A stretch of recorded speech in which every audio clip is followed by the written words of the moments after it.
After World War II, Western powers set up international institutions to codify what they called universal ideals of justice into an international legal system. But today, those same institutions have failed to stop what has happened on the ground in Gaza, despite the ICJ saying it is a plausible genocide, and the ICC has found reasonable grounds to believe war crimes and crimes against humanity have been committed. So have these institutions lived up to the ideals they were founded on? And what does that say about the West's moral leadership in the world today? Did it even ever exist?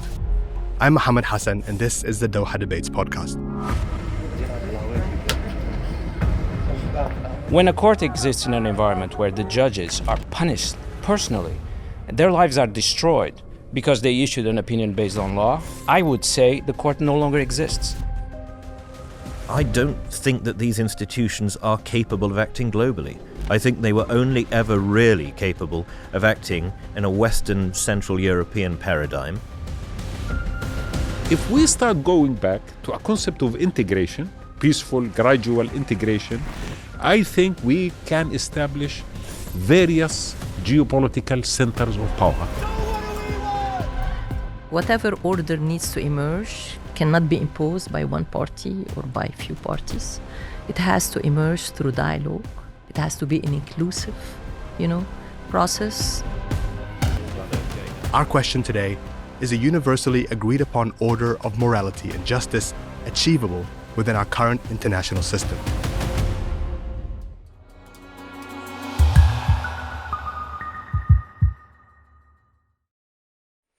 I'd like to introduce our guests. Wadah Khanfar is the president of Al-Sharq Forum. Bruno Maçães is the author of World Builders and a former Minister of European Affairs in Portugal. Randa Slim is a non-resident senior fellow at the Foreign Policy Institute at the School of Advanced International Studies, Johns Hopkins University. And David Oldroyd-Bolt is an Anglosphere fellow at the Danube Institute. A warm welcome to you all. Thank you for being here. Good to be with you. We are going to have a very spirited debate, but it's a difficult one. And it's because the ideas that we're talking about are not theoretical, they're real-world ideas. And they impact the lives of not just us living in the world today, but the lives of millions of people around the world. All of you have things to bring to the table, fascinating insights into how you see the world. And I hope that over the course of the next 2 hours, we'll be able to reach some kind of understanding, not just of how all four of you see the world, but what a positive future vision of the world could look like. David, if I can begin with you. We are putting Western civilization on the table today, dissecting it. But I wonder what that term means to you. I don't think we are putting Western civilization on the table. We're putting a very short period in the history of the West under the microscope.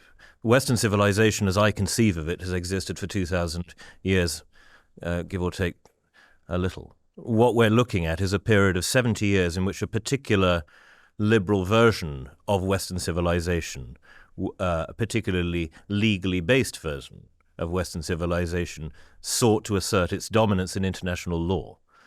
For me, the West has much more to do with Judeo-Christianity, with culture, with arts, with literature, with music, with common ideals, but also taking into account that each country within Western Europe, never mind the West as a cultural entity, as a civilizational entity, has its own approach to these things. It's, I think, one of the fallacies of the modern age that you can apply a legal basis to every situation, to every country in the world, and expect that because a group of highly intelligent jurists came up with an idea of this in 1945 to 1950, it's going to be applicable forever and a day. I think that's a rather odd idea of historical evolution. It's a rather odd idea of civilization. So I would begin by perhaps questioning the basis of our understanding of the West and of Western civilization, because I think that, as I say, the problem is that this has become too narrow, too specific, and too legalistic in recent years. So what do you make then of this liberal world order that has existed, as you said, since the 1945? Well, I think it was designed to deal with a particular problem, which was the Nazi genocide of the Jewish people of Europe. And in that, it has, until recently, been rather successful. We have not until recently seen anti-Semitism on the scale that occurred during the 1940s I believe that we are now seeing anti-Semitism on a quite remarkable and terrifying scale across Europe. But that is something that is culturally based rather than, I think, politically based. When you look at international organizations, whether it's the International Criminal Court, the UN, The Hague, these were set up with that specific problem in mind. They dealt with that problem at that point. Are they applicable to problems in the Middle East, in Southeast Asia, in Latin America, in North America? I think that's open now, not only to question, but to serious investigation. Is there, in fact, such a thing as a liberal international order? Well, yes, I suppose there is. If you look at universities across the world, you might say that those who teach in them, those who hold positions within them, would, broadly speaking, agree with a certain set of values.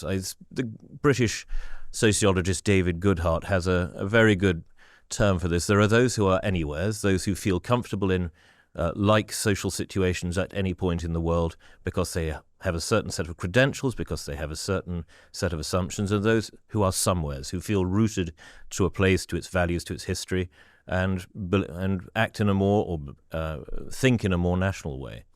And I think that what we're seeing now across the world is a questioning for the first time in 80-odd years of whether we wish everyone to be somewheres or whether there is value in being a somewhere.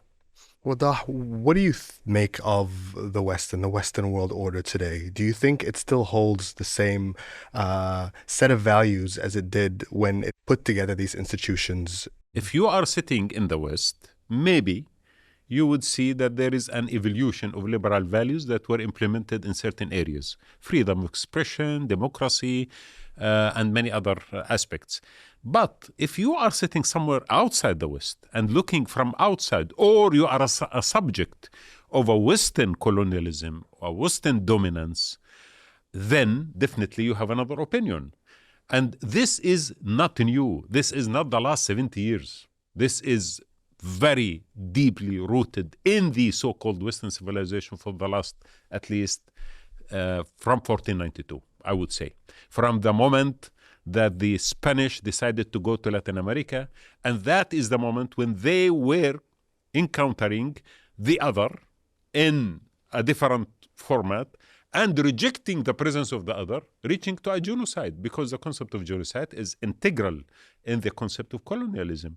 The people were genocide killed and destroyed and annihilated, not only in Latin America, but in Africa, and then in the Middle East and many parts of Asia as well. And that was justified during the Age of Enlightenment itself, where the philosophers were advocating the concept of equality and justice and the freedom, but that was not quality of everyone. The quality within certain societies, which is the Western. But that doesn't mean exactly that the African in the Congo, or the African in Namibia, or the Asian in Philippines was equal to the Westerner living in Europe. So I would love to challenge that there was a moment in the Western civilization where the values, liberal values in particular, or even the values of enlightenment, were adopted globally, universally. Do you think those values were adopted in the West?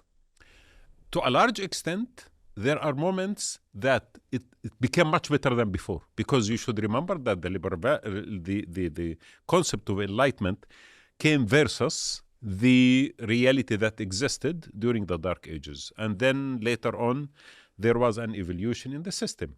And definitely there are magnificent philosophers who came up with beautiful ideas, which I definitely would love to embrace. It is not new. It is not an invention.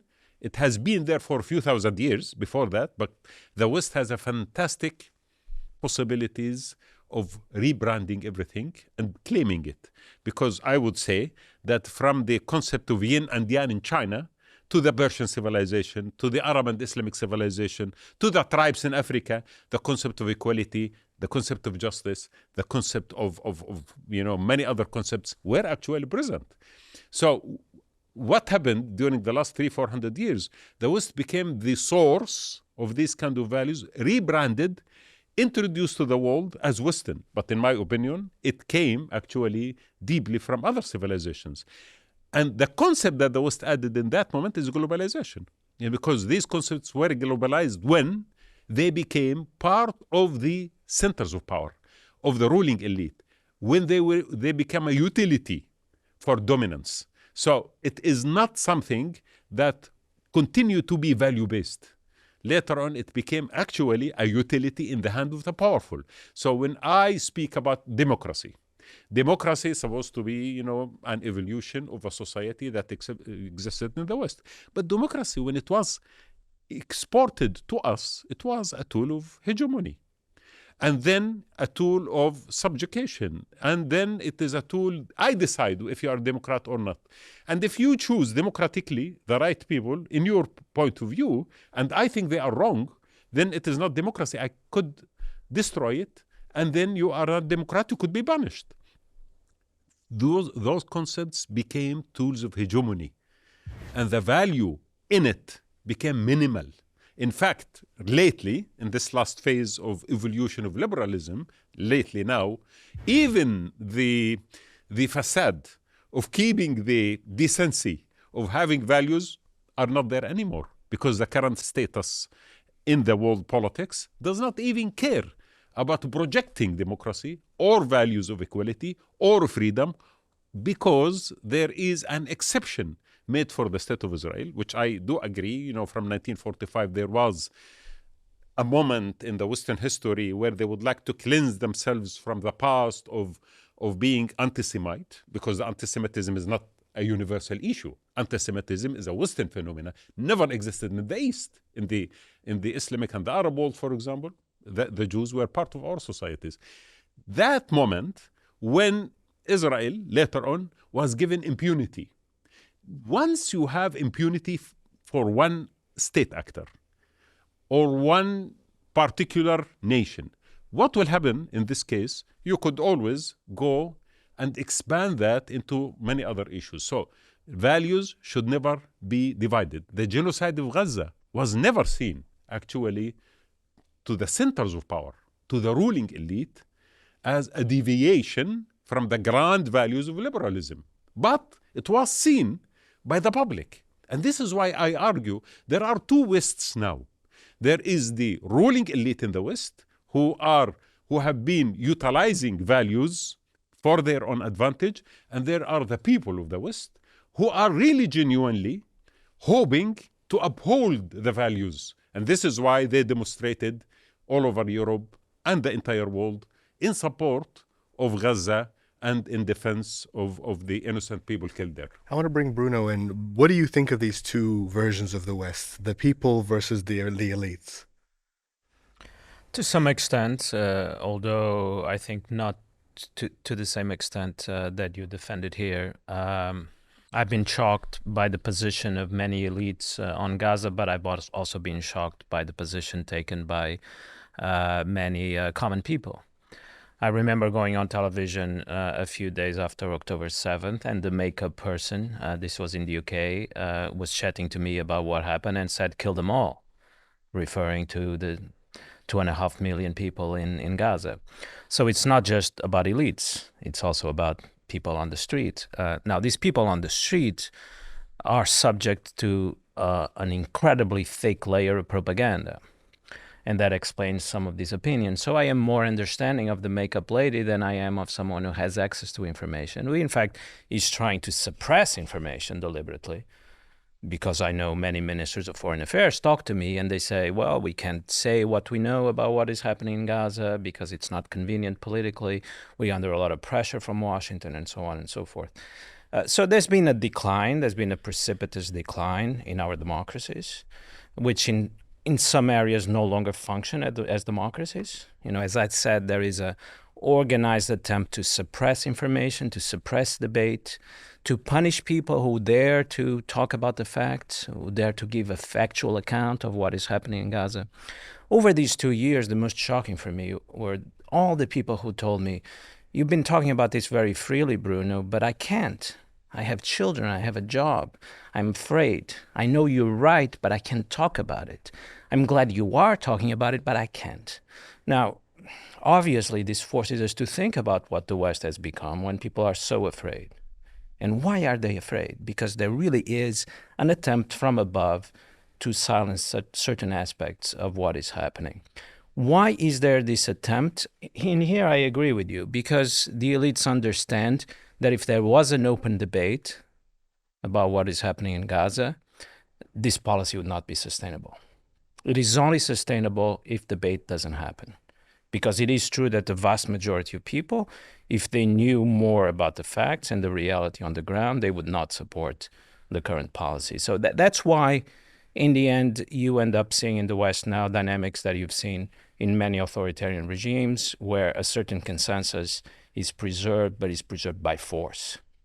It's not a healthy situation, obviously. Randa, I wonder what you think about this idea that Western values, or the values that are ascribed to Western societies, the values of the Enlightenment, for example, are still alive today, or maybe have they never actually been alive in the way that the West has claimed? No, they are still alive today. The question is the implementation gap. I think they are not being practiced. They are not being put in practice, at least by states. States work according to interest and not according to morality. And so I know to talk about Western values, but in my opinion, there is a basic floor of universal values that we all ascribe to, and that grew out of that system that was put in place post-World War II, which was a system imposed by the victors, who were, the Western countries, and by the institution that came after that, be it the UN institutions, the legal institution, as well as the economic institution, the Bretton Woods institution. They were put in place to perpetuate the Western powers and the Western dominance over affairs in the world. But I think this has now, and that's where globalization helped, and that's where digital connectivity helped, and that's where transnational civil society group, transnational advocacy groups are helping, is that they are pushing and mobilizing for basically closing that implementation gap, putting pressure from below on their country, especially in the West, especially in reaction to what's happening to the Palestinians in Gaza. But I would also say that, yes, we have had genocide in Palestine, but also look at what happened in Syria over the course of 11 years. You had a regime that has killed hundreds of thousands of people, and its criminality is just now coming to the surface, and we are going to hear more and more atrocities. Maybe it's not going to fit the legal definition of genocide, but definitely war crimes.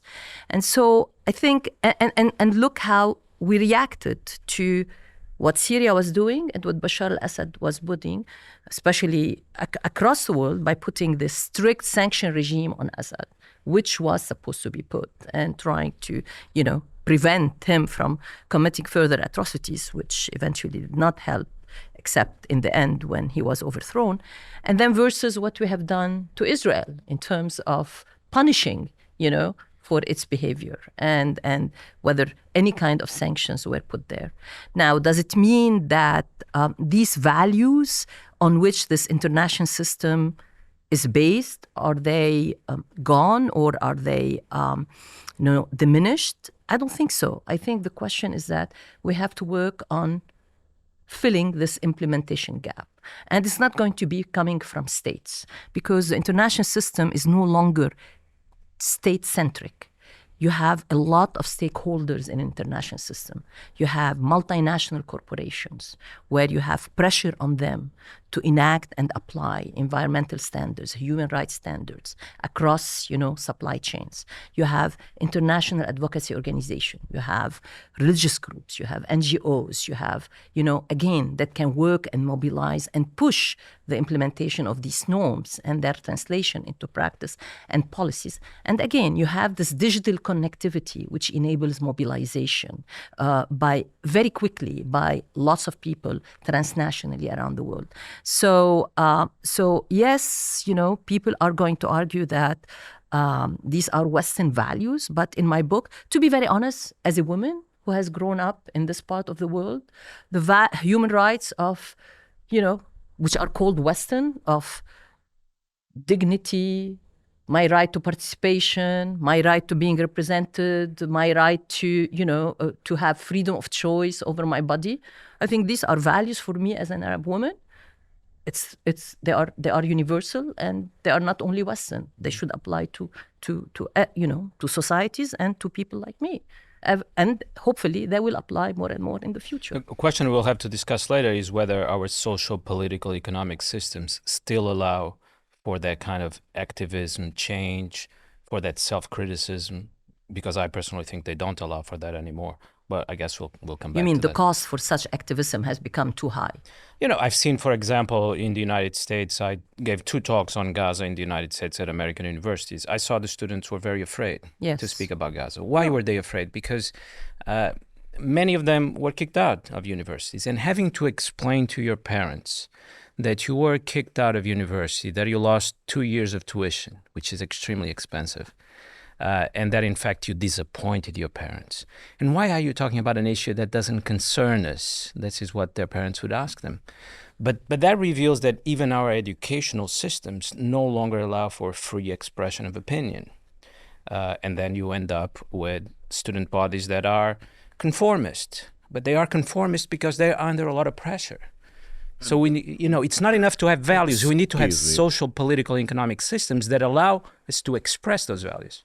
May I reply to this? Because the world you're portraying is one that is vastly different from the world that I see and that many of my colleagues and friends see, whether Jewish or Christian or Muslim or anything else.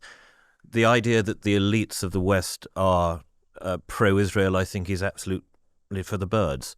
The elites of the West are, in my experience and in what I see and what I read, massively anti-Israel. And whether you call those elites media organizations, educational institutions, politicians, business leaders, the overwhelming sympathy in Britain, in Western Europe and in North America is demonstrably for Palestine. This is why, for instance, the BBC's coverage is constantly having to be corrected and to correct itself because of the bias against Israel. It's corrected because it's under pressure. To get the facts right. It's under pressure not to get the facts right. It's under pressure not to deviate from the line. Which line is this? Because, forgive me, I think you're presenting a case that is simply a divergence from reality. That when you come to North American universities, the demonstrations are overwhelmingly pro-Palestine, whether it's at elite universities or at community colleges. The harassment of Israeli students or students perceived to be sympathetic to Israel is violent in both America and in Britain. As to Western Europe, I will leave it to others to say because they're more familiar with that than I am.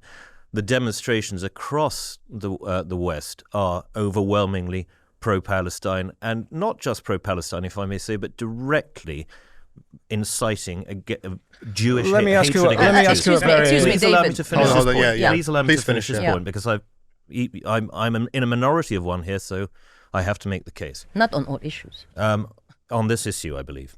And I have seen this personally in Australia, in New Zealand, in North America, in Europe, and in Britain. These are not simply demonstrations in favor of the right of the Palestinian people to exist and to be in their homeland. They are directly against the right of Jewish people to exist and to have their homeland. These are not, as it were, peaceful demonstrations. They are inciting demonstrations. This is why so many Jewish friends of mine in Britain, whether it's in London, in Manchester, in Leeds, or in Scotland, or in Sydney, or in Melbourne, feel that they cannot be in these towns, in these cities, when these demonstrations occur, because they and their families are at direct risk of harm. Now, that is not to me. And these demonstrations are policed with the lightest of touches, the very, very lightest of touches. These are not, therefore, demonstrations that are in any way suppressed by the elite. These are not in any way demonstrations that are going against the line. They are directly with the line of elite thought. And so I think that I have to correct that misconception. I mean, Well, definitely they are not. yeah, They are definitely not with the line of the current administrations in many academic institutions. I mean, let's see what all these institutions are doing in terms of the deals they are striking with the Trump administration. And at the time, and the demonstration were not against the Jewish people. They were against Israeli policies that were aimed at denying the Palestinian the right to exist. They were not. I mean, I have seen and I have followed a lot of these demonstrations on campuses. And many of the participants were Jewish Americans, and they were not against the right of the Jewish people to have their own homeland. It's against Israeli policies to deny even the existence of Palestinians on their homeland. And the slogan, "From the river to the sea, Palestine shall be free," to what does that refer, except to the extirpation of the Jewish people? There are now laws, regulations in many countries in Europe that if you just put your Palestinian, scarf, or you put any flag or anything, you could be arrested. There's a climate. There's a climate of fear, of terror, widespread we cannot deny it. So I agree that there are part of the elite, intellectuals, artists, professors in universities who are pro the concept of equality and justice, and they are defending the Palestinians. But about a handful of them. The centers of power, this is the point. When almost everything the Israelis did in Gaza was accepted, supported with states, where did the weapons come from? The weapons come from the USS of America and came from a lot of European countries who are still providing Israel with that kind of weapons to kill children and women. This what the elite is doing. The ruling elite are actually at this moment in time protecting the Israelis. They are pressurizing South Africa to stop the case in the International Court of Justice. They are pushing countries, we know this, to take Gazans. How many countries in the world were put under pressure when there was an attempt to evacuate Gaza from the population and to cleanse it ethnically?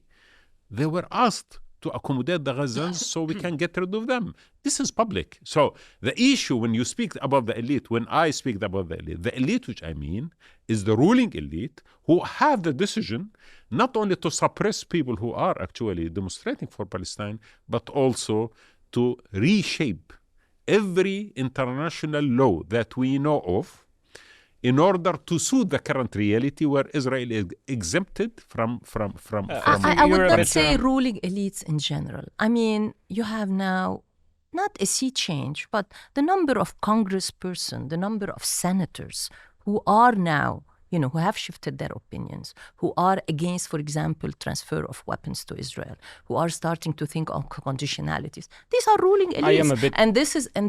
And let me finish, please. And this is not a small number. This is the beginning of a wave. Public opinion polls in the United States. Overwhelmingly, you have now highest percentage ever we have seen in terms of support of people across the board. Which has not only regular people, but also ruling elites for Palestine. No correspondence whatsoever in policy. It doesn't. It's fake. Not translating. Let me finish, please, Bruno.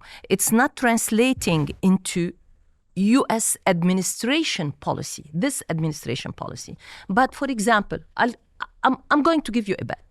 There cannot be a Democratic candidate in the next presidential elections. None of them will be able to make the primary unless they use the word genocide. If they don't use the word genocide in Gaza, they will not be able to win their primaries and become a candidate for the Democratic Party. This is where we are. Bruno, what do you think? No, I'm more pessimistic than both of you. I don't see any intellectual elites that are particularly active. In the British debate that I follow more, I write a lot for British magazines, I see maybe 3 or 4 intellectuals that have been active denouncing this. Now, what is this? It's a genocide that is recognized by every genocide scholar, that is recognized by the International Court of Justice, that is recognized by the United Nations, that is recognized by a former Prime Minister of Israel, that is recognized by the actress Jennifer Lawrence, that is recognized by everyone. And yet, the policy continues to be the same of unconditional support for Israel, even in the face of this, which no one can deny.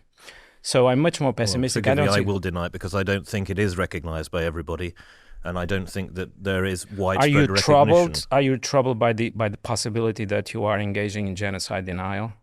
Does this trouble you or not? Well, I would not say that I am troubled because I do not think there is genocide there. In fact, I would say that this claim of genocide is being brought into play in order to distract from the very obvious and real fact that for the very entirety of its existence, Israel has been under constant attack from people who not only do not recognize the state of Israel, but wish the Jewish people to be extirpated, and that has been and this is why the longest standing. I was just interrupting in the middle of a sentence. Okay, let me just conclude my question.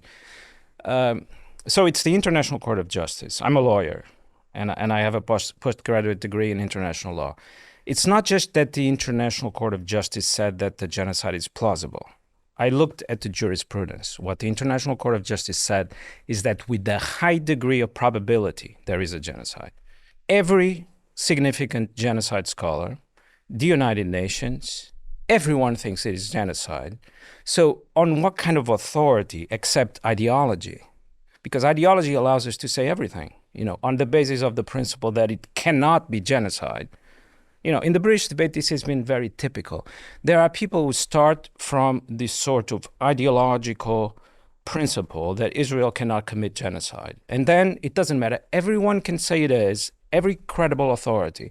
I don't consider myself a credible authority on these matters, but every single scholar of genocide that I've read in my life and that I admire and have their books at home thinks it is. The International Court of Justice, with the most recognized international judges, thinks it is genocide. The former Israeli Prime Minister Oldroyd-Bolt thinks it is genocide. Israeli scholars of genocide. Israeli genocide. So it seems to me that you sound to me like those sort of Europeans in the 60s denying that the Soviet Union has invaded Czechoslovakia and Hungary because, on the basis of Marxist ideology, that cannot happen. The Soviet Union cannot invade a sovereign country. So I'm going to deny it to the end.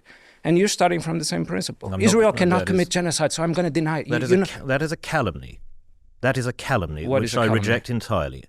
I have not for one moment of my existence said that the state of Israel is incapable of committing genocide. Not for one moment of my existence do I deny that to any state. I just do not believe that it's happening now, and I think that the instances you cite are people who have a long-standing history of taking the side of Palestine over Israel. Oldroyd has a long history of taking the side of Palestine. In the majority of cases of taking that side over the side of Israel. Israel is held up to a unique moral standard in the world that no other state has ever been held up to, where it is under constant attack, where its existence is militarily and diplomatically it has committed genocide without being sanctioned by anyone. When it defends itself, it is held to a unique standard. Okay, this is amazing. This is why there are 7 countries now under attack by the Israelis, because the 7 countries were trying to eradicate the Israelis. The Palestinians who signed 30 years ago Oslo Agreement, which they're supposed to have had a state 25 years ago, based on Oslo Agreement, fulfilled all the obligations in Oslo Agreement. After 30 years, they are still occupied. They are still, refugees, and they couldn't do anything in West Bank and Gaza. Forget about Gaza. What about West Bank? What about the settlers going from village to village, putting every village in a concentration camp, destroying, torching houses, killing people, destroying cars every day in front of cameras in protection of the Israeli army? What do you call that? Israel left in 2005. What do you call the West Bank? No. Listen, what do you call what the Israeli officials, ministers in the government, not me and you, not him, the ministers of the Israeli government calling upon the army to annihilate every person, saying that they are human animals, that even kids should be killed because one day when they grow up they are going to kill us, publicly, on TV, on their national TV. What do you call this? What do you call the prime minister? Definition of it as a holy war, describing the Palestinians as those who have been killed by the Torah, historical figures in Jericho. He quoted that. He was describing a moment that men, women, children, animals were slaughtered, and he was describing the current reality as a continuation of that. They acknowledge it. If you deny it, that's fine. But the Israelis do acknowledge it. They defend it. 80% of the society are saying this is legitimate, what they are doing to the men and women and children, not only to Hamas fighters. So basically, I don't know. I mean, denial now is not an issue. Beit Salim is an Israeli respected human rights organization. They published a huge document documenting everything, and they concluded that this is genocide. Haaretz, a newspaper, Israeli newspaper, very prominent intellectuals in Israel, scholars, journalists, they said this is genocide. So basically, to say now that what's happening right now in Palestine is not a genocide, what then is it? I don't think this is even the most important question. I think the case on this is closed and the debate is over. I think the most important question is, how could it have happened? What is wrong with our societies when a genocide can happen with very little opposition? Well, this is an interesting point because we're talking about the institutions themselves, right? These institutions that we all talked about that were put in place after World War II to specifically, as you said, David, to prevent genocide from happening again in our lifetime. And now I think, are we in agreement that these institutions are not doing their job? Do you think, Randa, that they are? I mean, the ICC did its job in terms of issuing these arrest warrants, but they did it against Putin, in Ukraine. They did it against Netanyahu. Do you know what happened to the judges?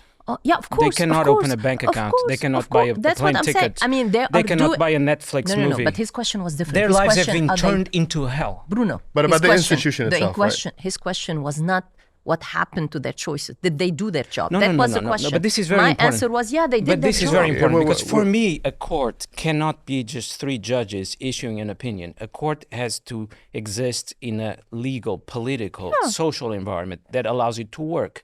When a court exists in an environment where the judges are punished personally, their lives are destroyed because they issued an opinion based on law, I would say the court no longer exists. Because for me, a court is not something in a building. A court is a social political institution.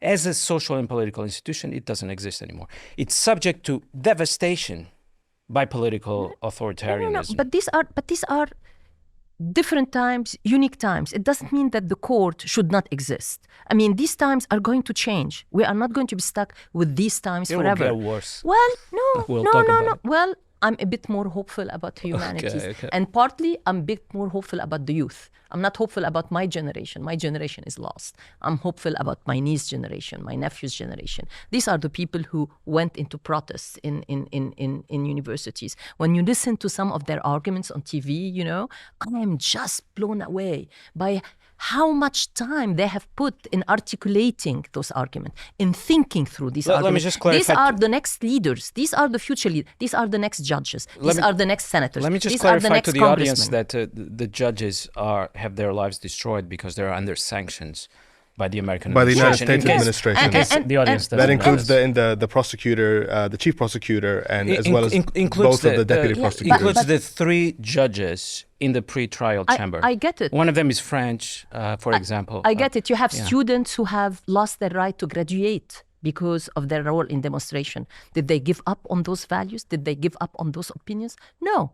They're going to channel them in different ways. It doesn't mean, I'm getting back at your point, the court should not exist. No, the court should exist. But this is not a court anymore. It is a court. I mean, what else? What's the alternative? What's the alternative to the ICC? What's going to be the alternative to the ICC? Okay, let me add another angle to this debate and just get a little bit out of Gaza story in particular.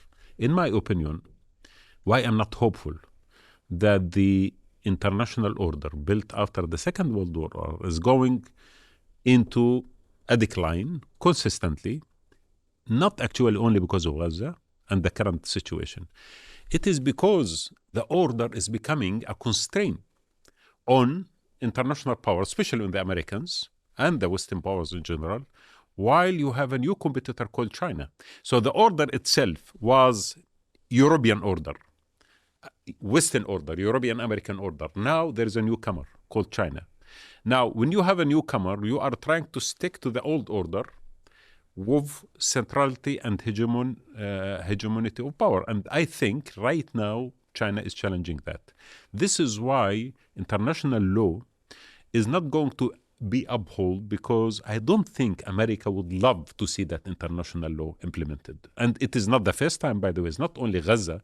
We know we have seen this in Iraq before that. We have seen that in many parts of the world when these central powers decided to go beyond anything called international law and to start adopting their interest. So with time, this pattern is increasing. And because this pattern is, because we have a huge competitor, the big elephant in the room is China.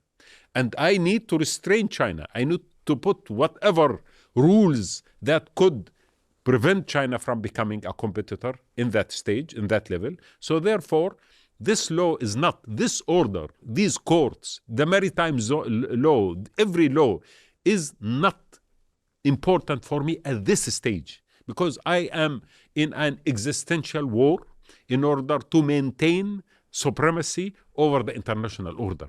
This is why I think what happened in Gaza was a manifestation of a process that has started long time ago, and most likely it will continue in the next few years. I think this idea of these institutions and the role that they're playing in the world today manifest themselves in a lot of different arenas. You mentioned correctly that the ICC also has arrest warrants out for Vladimir Putin. And this has been another war that has gripped Europe over the last few years that it has been unable to stop. And I wonder, David, what you think about the role of these institutions has been in trying to stop a war that is very close to the borders of Western powers? The institutions completely and utterly failed. If they were really going to live up to what they were established to do, they would have been talking about the sanctions they wanted on Putin now in 2014 when he invaded the Crimea.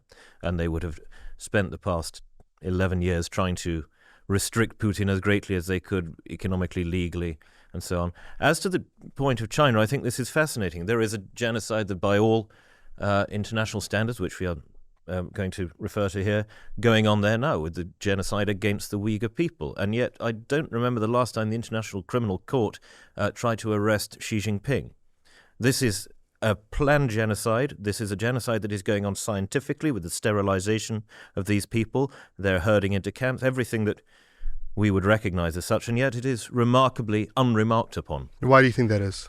Because it doesn't behoove a great many people who would criticize Israel also to criticize China because of the economic ties they have with them and because of the economic ties they hope to have with China as it increases its global power in the coming years. Because I do agree that America is losing its hegemonic position, certainly socially, definitely culturally, and probably economically too.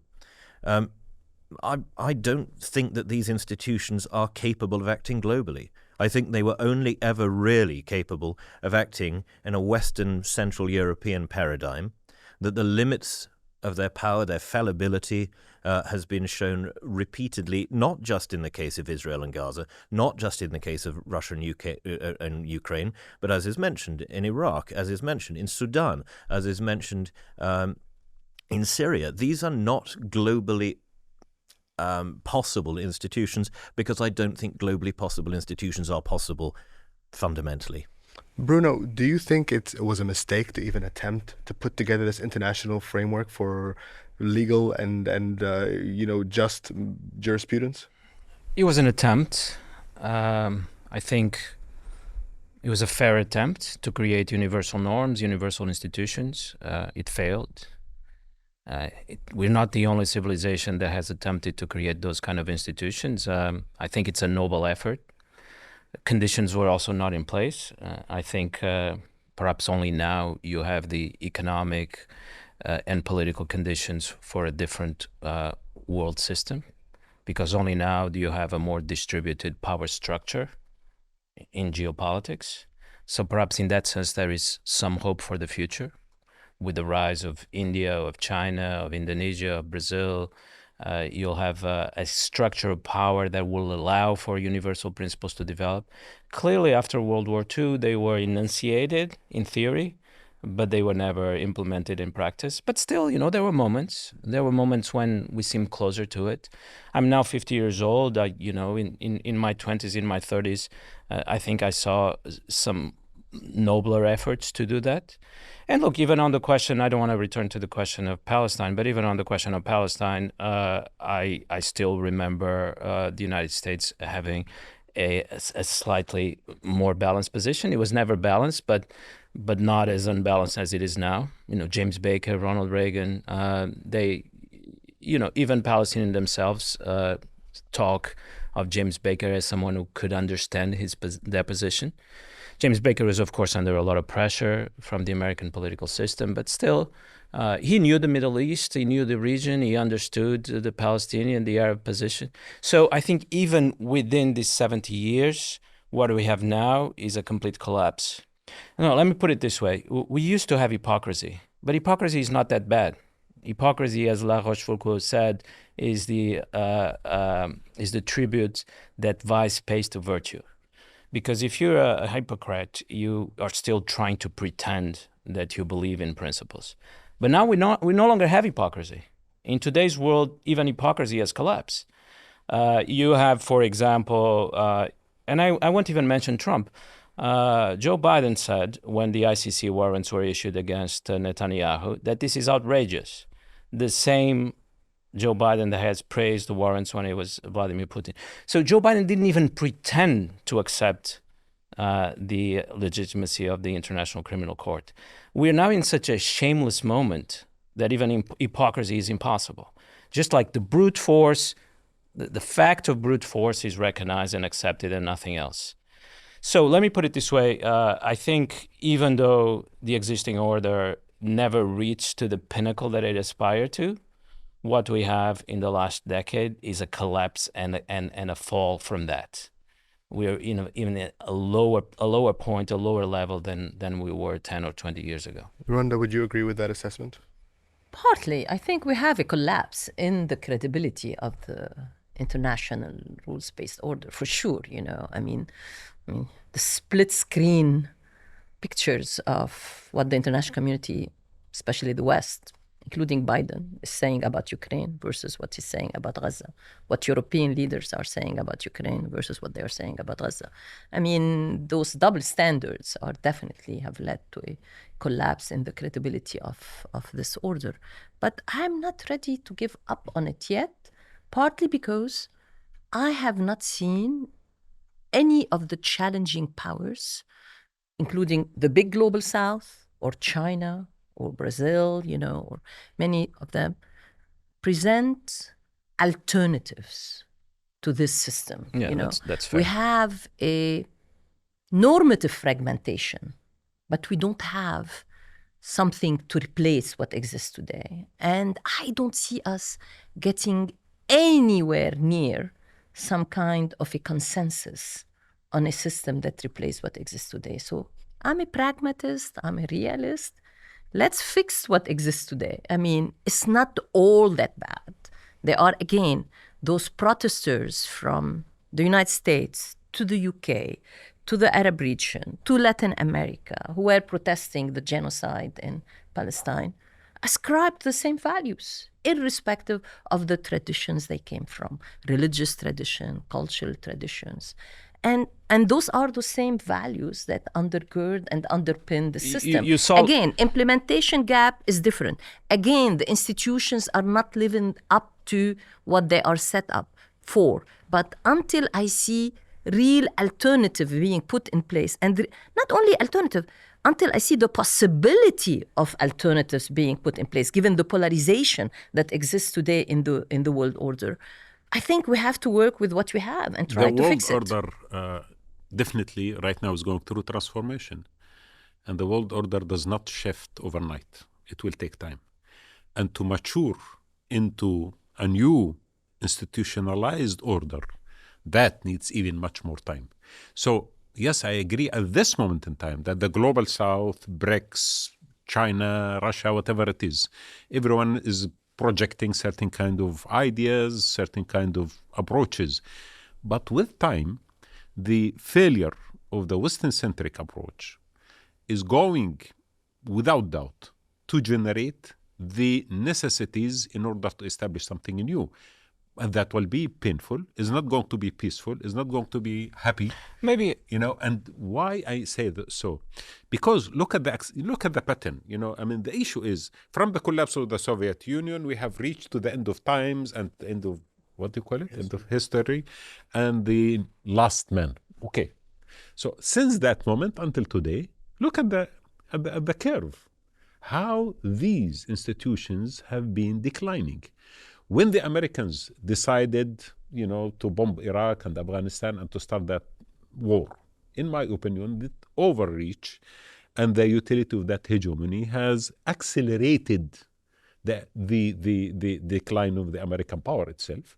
Then after that, 2008, we had the economic crisis, accelerated again the decline of the liberal economic order.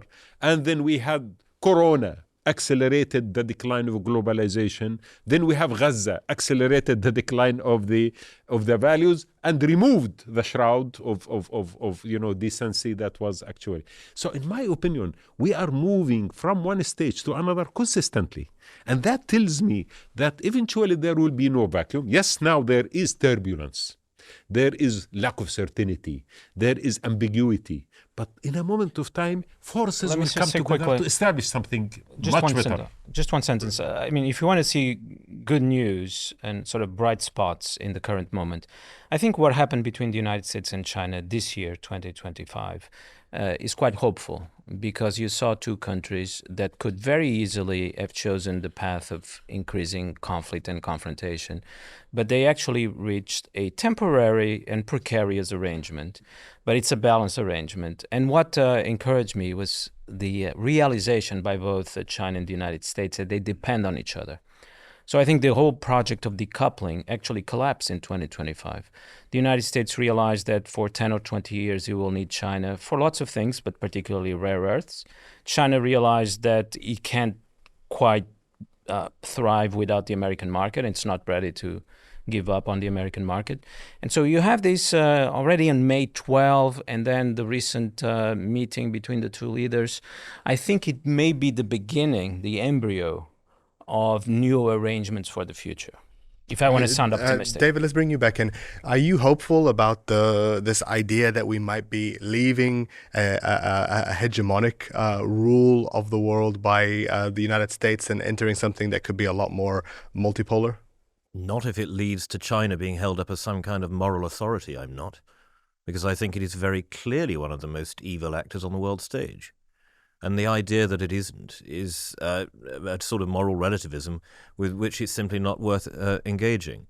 China is, in all of its attacks on intellectual property, its attacks on dissidents who have escaped from its system of authoritarianism and control, with its genocide of the Uyghur people, with its constant threats to the territorial integrity of Taiwan, with its cyber attacks on every Western institution that upholds not just Western but global systems of banking, of commerce, of finance.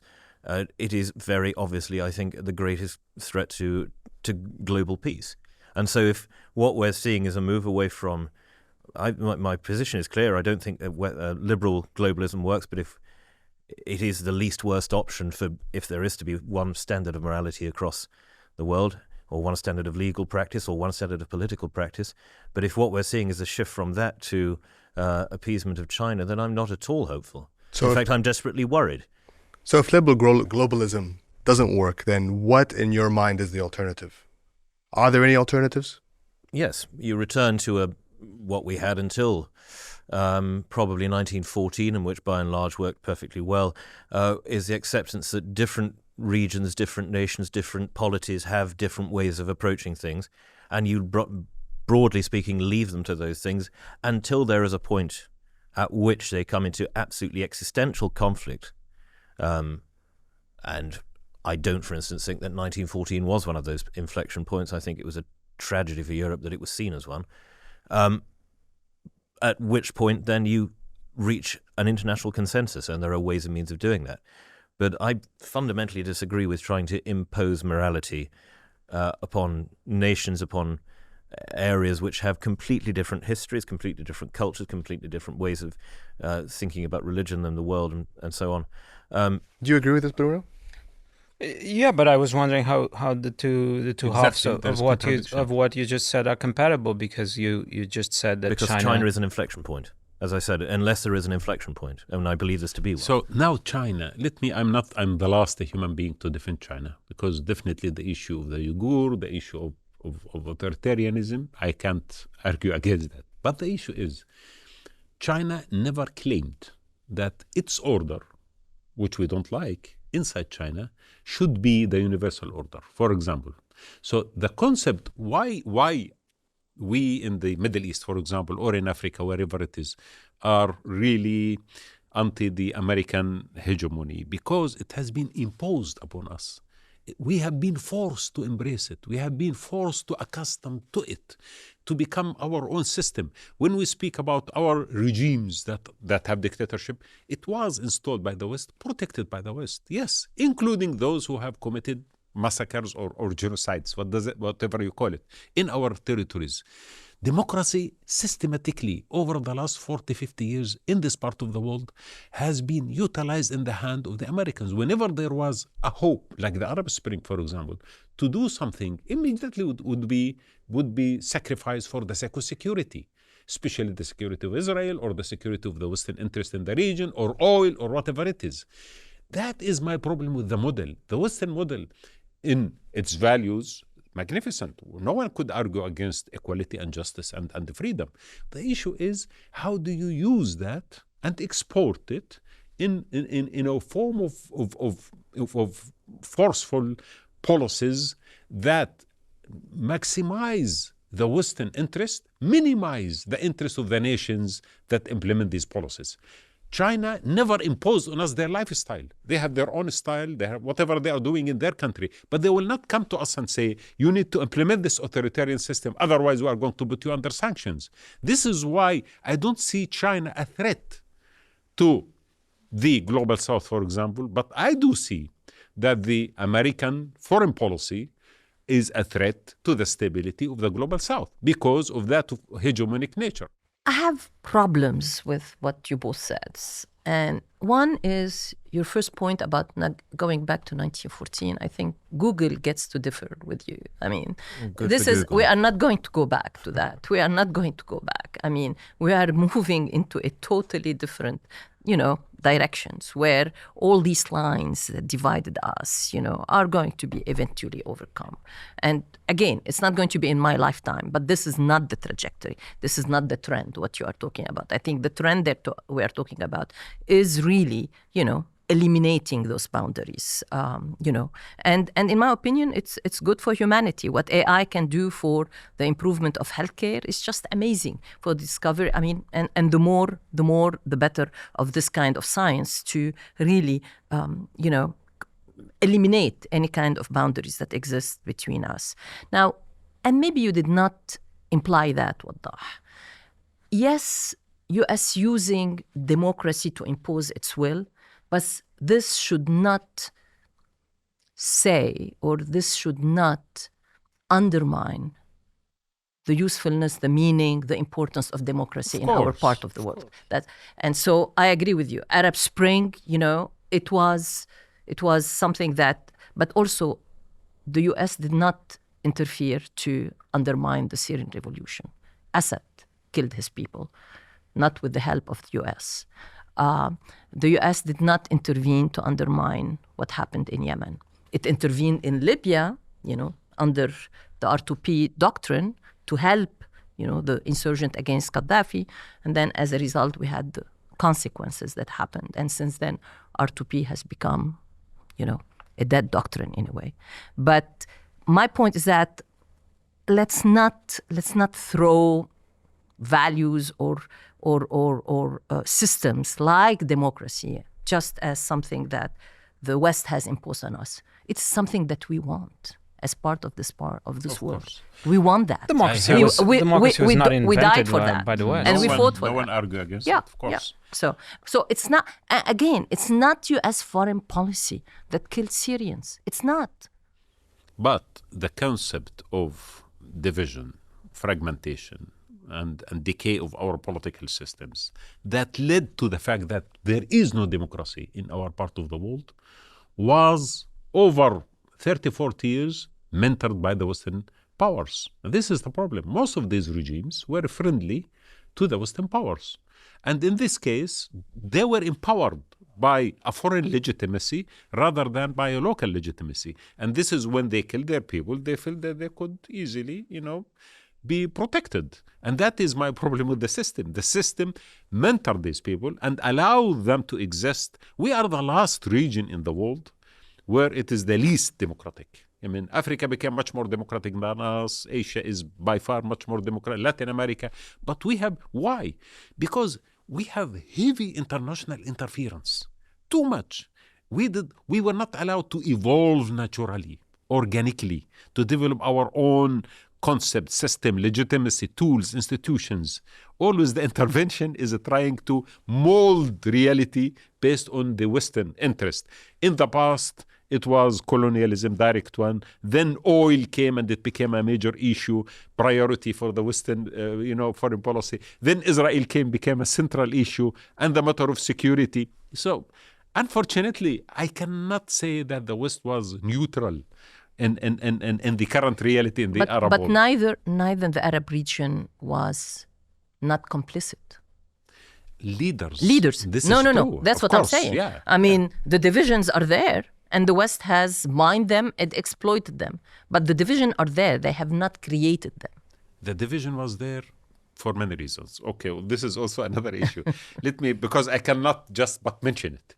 100 years ago, this region was divided into the current format, which, in fact, no one of us was consulted, And that concept of a state in the Arab world, what we call nation state, which none of them, maybe Egypt, I don't know, nation state. This concept of nation state created in this part of the world was designed to be weak.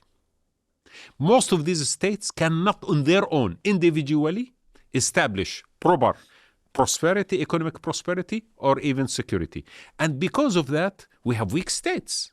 And the Arab state failed to provide services to the people or sovereignty or legitimacy because they have been designed in a wrong way, by wrong hands, by the Western powers after the First World War.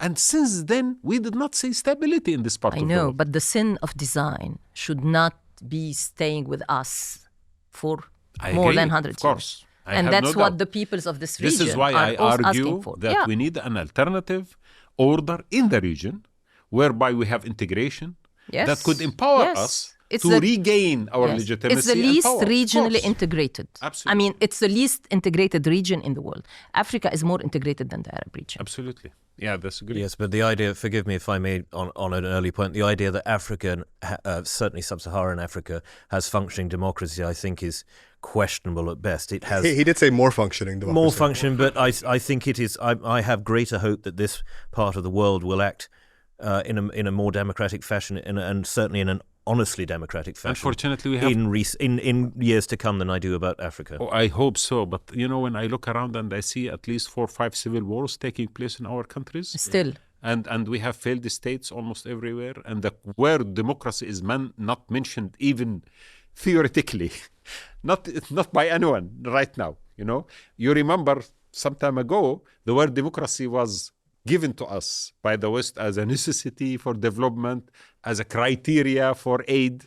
Right now, I don't think anyone even mentioned it theoretically in their speeches. This is true. But also, Wadah, I don't think Europe has done a good job using its own institutions of conflict resolution, at managing their own conflicts as well. So it's not only the Arab region that have all these conflicts. Europe also, look at the Ukraine. They have had a longer history of institutionalized conflict resolution mechanisms, and they all failed. I agree. They all failed. Maybe this is a manifestation of an end of a cycle, maybe, I would say, and an end of order.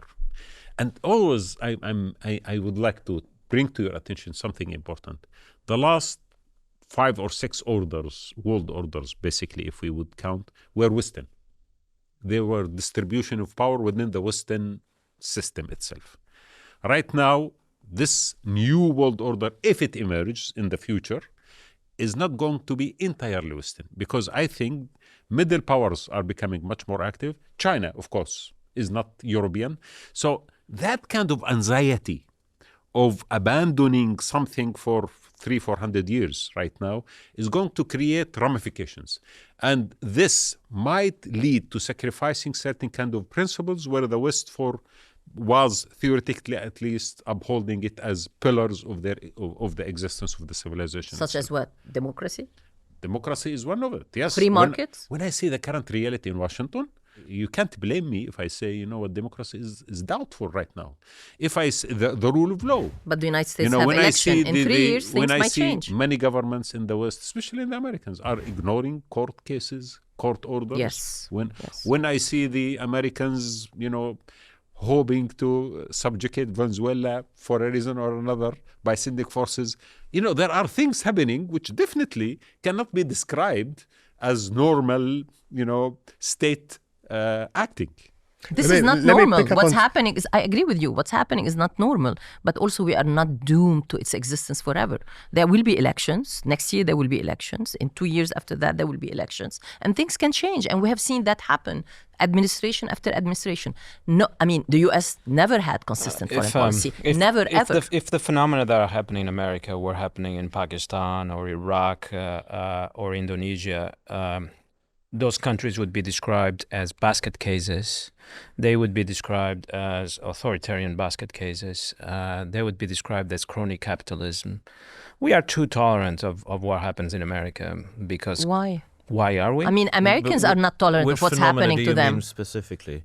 Well, I mean, for example, the fact that people are freed and they're pardoned because they have close connections to the president.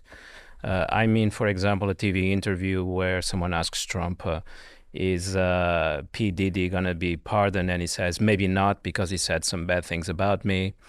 I mean, the fact that the country's wealthiest entrepreneur takes over a government position without divesting from his companies, and a critical government position where he's in charge of the budget. Imagine in Pakistan, the country's wealthiest businessman takes over the budget. We would all be laughing and grabbing our bellies. I'm not going to disagree with this you, is but a all I'm basket saying case is that of I'm not crony disagreeing with capitalism. you. Because that is pretty much all congruent with American history. America is sui generis. It does not function in the same way. Carnegie did not do this. Carnegie was not in charge of a government department. Come on, Rockefeller was not in charge of a government department. This is why you end he controlled the major resource in the country. I wonder, David, how do you assess the situation currently in the United States? Because there are a lot of fears that democratic institutions that once seemed like they were stable and grounded are slowly being eroded. I agree with many of the criticisms of President Trump, and I would say this is not a normal situation because he is not a normal politician by any stretch of the imagination. It has to be taken as an unusual and perhaps original situation.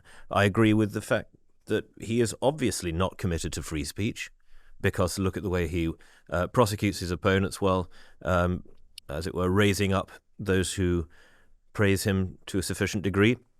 I would agree that some of his attacks on institutions, including academic institutions, seem to me to skirt the bounds of illegality and certainly skirt the bounds of extremely bad taste. I would agree with the fact that many of the people getting government contracts seem to do so only because of their praise of him and proximity to him.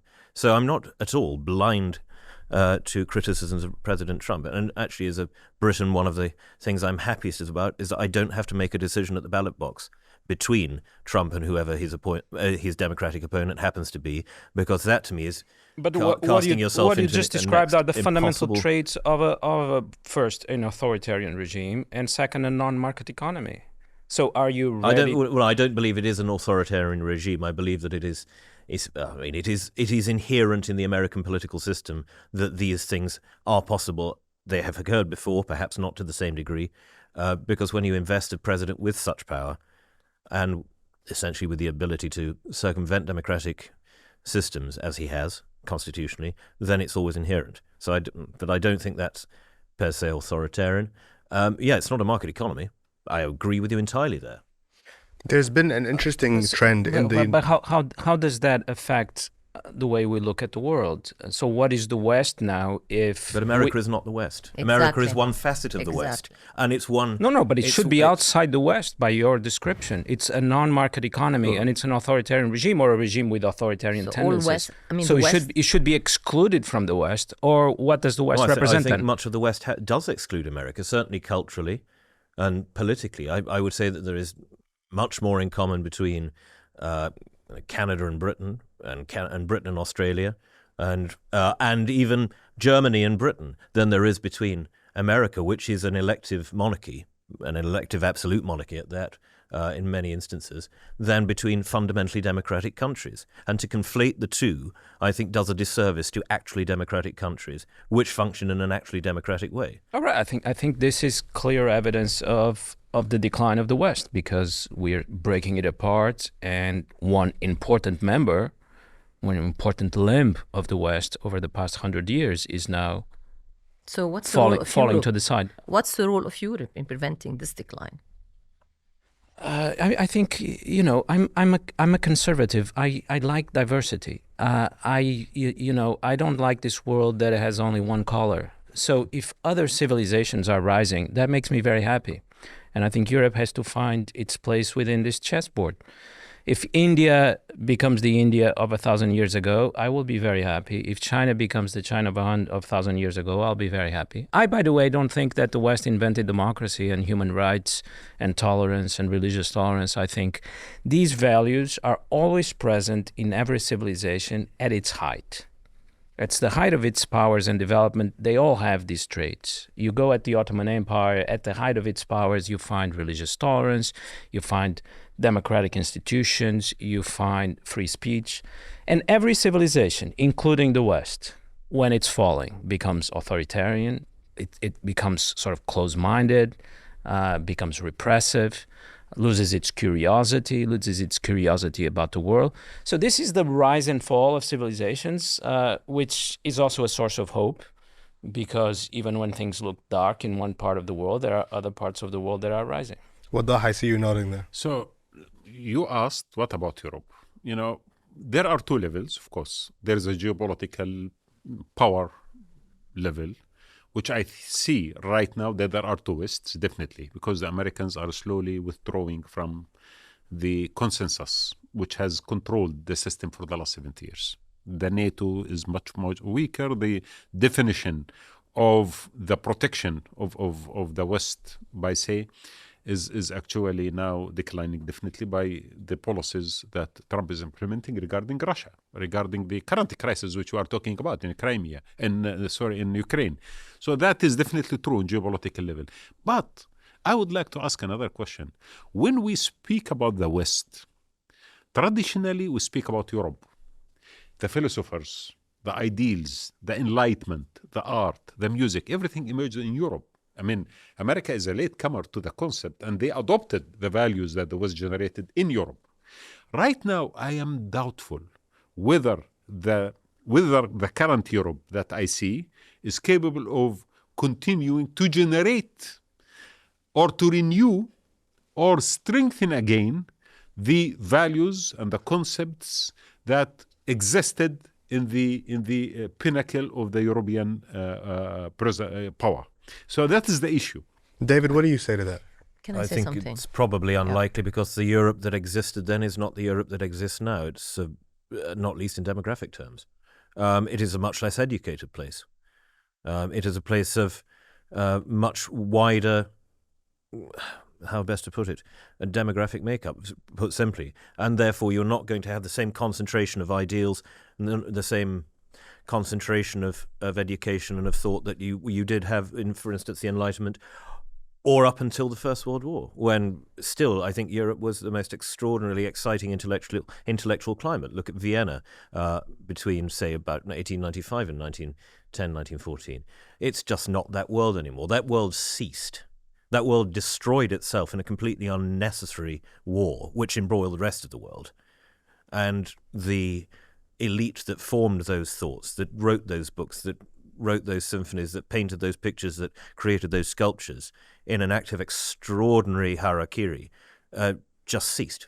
And so I think that's largely speaking, why Europe is not what it was. So Yeah, but it doesn't mean that the Europe that is now exists and that's going to manifest itself more and more in the future is not going to be as interesting. It's not going to be as rich culturally. It's not going to be as, strong educationally. I mean, I happen to disagree with you. No, I happen to disagree with you. I think the mix of cultures in Europe is bound to create a Europe that's really competitive and interesting. What I wanted to add also to what Wadah has said is that the exit of the United States, which in my opinion, from the international system, which, started before Trump and which Trump now has accelerated, creates opportunities for the rest of the world. It creates opportunities for Europe. But it's not exiting. It's more present than ever, everywhere. It is, it's exiting. Interfering with an election every week, it seems to me.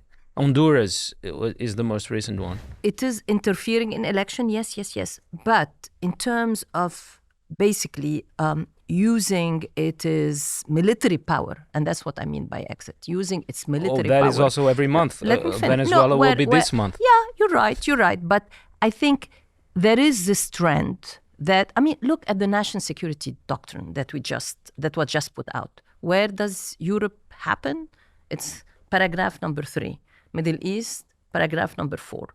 Africa, 1 paragraph, number 5. I think what the US is focusing on now is Asia. And it has to do. So that creates opportunities. And my point I want to say, that creates opportunities, particularly for Europe, to basically start to fashion its own internal order, the strategic autonomy we have heard so much about from European officials over the year, especially French officials. This is the opportunity to go for it. I wish the Arab region, for it to get integrated, to get its own system in place. This is the opportunity for you, because as time passes, you are going to be really left on your own. I don't think the US is exiting from anything. I think 2 terms that we didn't use to think appropriate when talking about the US are becoming appropriate. The terms are militaristic and the terms are imperialistic. I think the US traditionally over the past 100 years preferred to exercise its power through rules, institutions, systems. There were many exceptions, and in some regions they were quite common. But still, this was sort of the basic imprint of American power, more through institutions, through the dollar, through the global trade, through values, through culture. This understanding of power is now transitioning into a different understanding of power, which is much more direct, not through institutions, but through blackmail, through the military use of force. And so we're seeing a United States that is going to be present everywhere, but it's not going to be a constructive presence. And do you think that's happening, as Wadah said, because it feels threatened by the rise of China? Well, in part that, but also I think the US has lost the discipline that it used to have. It's lost its cultural power that it used to have, because I happen to believe the form of power that the US exercised over the past few decades was even better for American power. Power through institutions is more resilient and is more effective. I think that culture has been lost. This happens in countries, in history, in civilizations, that the virtues that allowed you to acquire power eventually erode, and you lose sight of them. There isn't the same discipline, the same education. American elites used to understand their role in the world and to teach the next generation. This is what American universities did very well. All this seems to me to be lost. In fact, it's a catastrophe similar to Europe in the First World War. This culture has been lost. And now there's a sort of enjoyment of power in the present. What you see now with American elites is we have power and we enjoy using it, rather than the discipline of we have power and we have to build the foundations for this power to last. America is no longer an empire builder, it's now an enjoyer of power. And this, I think, is also be quite tragic. And I wish I could be as optimistic as you, but I see America throwing its weight around all over the world in very destructive ways. Someone like me who happens to think that in the past, America exercised its power very often in constructive ways. Such as, after World War II, finding a place for Japan in the world economy. Germany. But in the case of Japan, it's quite remarkable because Japan was isolated, communist China, across the Sea of Japan, and the United States almost created a new geography going down to the Philippines, Singapore, including Taiwan, and created a space for Japan to rise. So this is a sort of a world builder, as I call it in my book, constructing a world that is solid, that is based on institutions, on rules, and so on. And that word power is really interesting because it plays a lot in the dynamics between countries. You describe a United States that has exercised its power differently over different stages of its life. But by the way, now the United States about Japan and Korea says they're ripping us off. They better pay $300 billion by next week. This is, it's the great Trump impression. This is not. Yeah, but the issue We've all become good at those. But again, I don't want us look at this moment in American history as being how to say, not emblematic, but as being likely to sustain itself for the long term. I mean, there is this uniqueness of this guy who occupies the White House. There is the uniqueness of the coalition that enabled this guy to come to power in the White House. This coalition, democratic coalition, electoral coalition, is not sustainable in the long term. The demographics are not going to be there to help it being sustained. So we have some realities, political realities, that are going to be created by the demographic realities in the United States that are evolving as we speak, that are not going to be able to allow that kind of person to be elected again in the future. Can he put now, in the next 3 years, the base for this kind of regime to stay in power, for these kind of values? Like, for example, he looks at him as a Reagan revolution. He's thinking of himself as a Trump revolution. Reagan, yes, was able to maintain that kind of system for a long time. One sentence, I promise. It's just like, it seems to me, I find it kind of a bit humorous, that we're now talking about the United States as we used to talk about China and Russia. We used to say... Putin, we used to say, these regimes are not sustainable. Yeah. There's a new generation coming up. There's but there economic are different constraints. kinds of regimes. There are different... You cannot say that the United States is... I mean, in grosso modo, is like the system in China is like the system in Russia. You cannot say that. I think it's on the way to that. No, that's where we disagree. I don't think it's on the way to that. I think it has because in itself. You're talking about the new generation ability to regenerate itself. Yeah, well, we used to say that about Russia, but it didn't regenerate itself. Okay, now again, we go back to the curve, the pattern. In the last, let us say, since the Americans really, George Bush time onward, don't you feel that the utilization of power in the way that they did has made United States of America less reliable? Yes. And at the same time, that kind of lack of reliability is increasing, not decreasing, internationally. Totally. Now, where I agree with you, when this hegemon is actually seen not reliable, although they are using now power and, actually hard power in order to enforce whatever they would like to enforce, then everyone else is trying to think of alternatives. Mm-hmm. I see this in our region, where people are looking around and saying, you know what? We are going through, yes, we have to flatter Trump. We have to say magnificent things. We have to give him a lot of money and gifts to make sure that he doesn't harm us. But meanwhile, let us sit together and see what we could do. Let me do a defense mutual agreement between Pakistan and Saudi Arabia. Let me go to China and explore what Russia could do. That's happening. But, the problem is, I do agree that American power is, in a way, being reduced globally because others are looking for other opportunities. But the problem is, I don't think declining powers, from my knowledge of history, I don't think declining powers go down easily. Of course and not. Peacefully. They go down the hard way. Yes.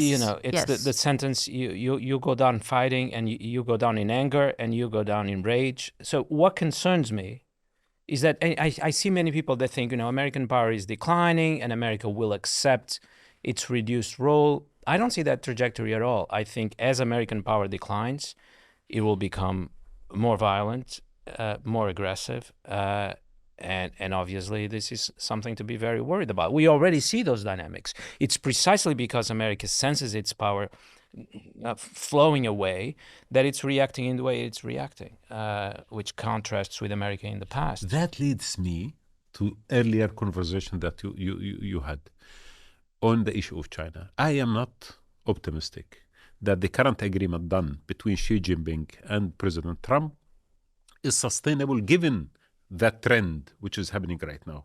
Because it's, the Americans, although right now they realize that they have necessities in order to control the chaos, but with time, if this balance of power is shifting dramatically as we speak, then definitely America is going to be much more violent.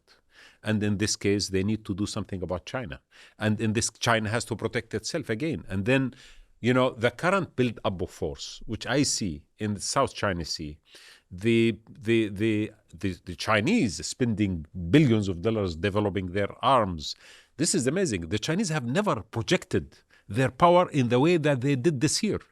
This tells you that they are also reading the situation in a way where it is very dangerous. But so far it seems that America China is not this benign limits. actor, I mean, China has never been this benign actor. But has anyone said China? Has anyone said China is benign? It's not. No, in this table, I haven't seen anyone say that China is benign. Well, David, what do you think? I'm really very surprised that nobody in this conversation has yet used the very obvious word to describe what's going on in America.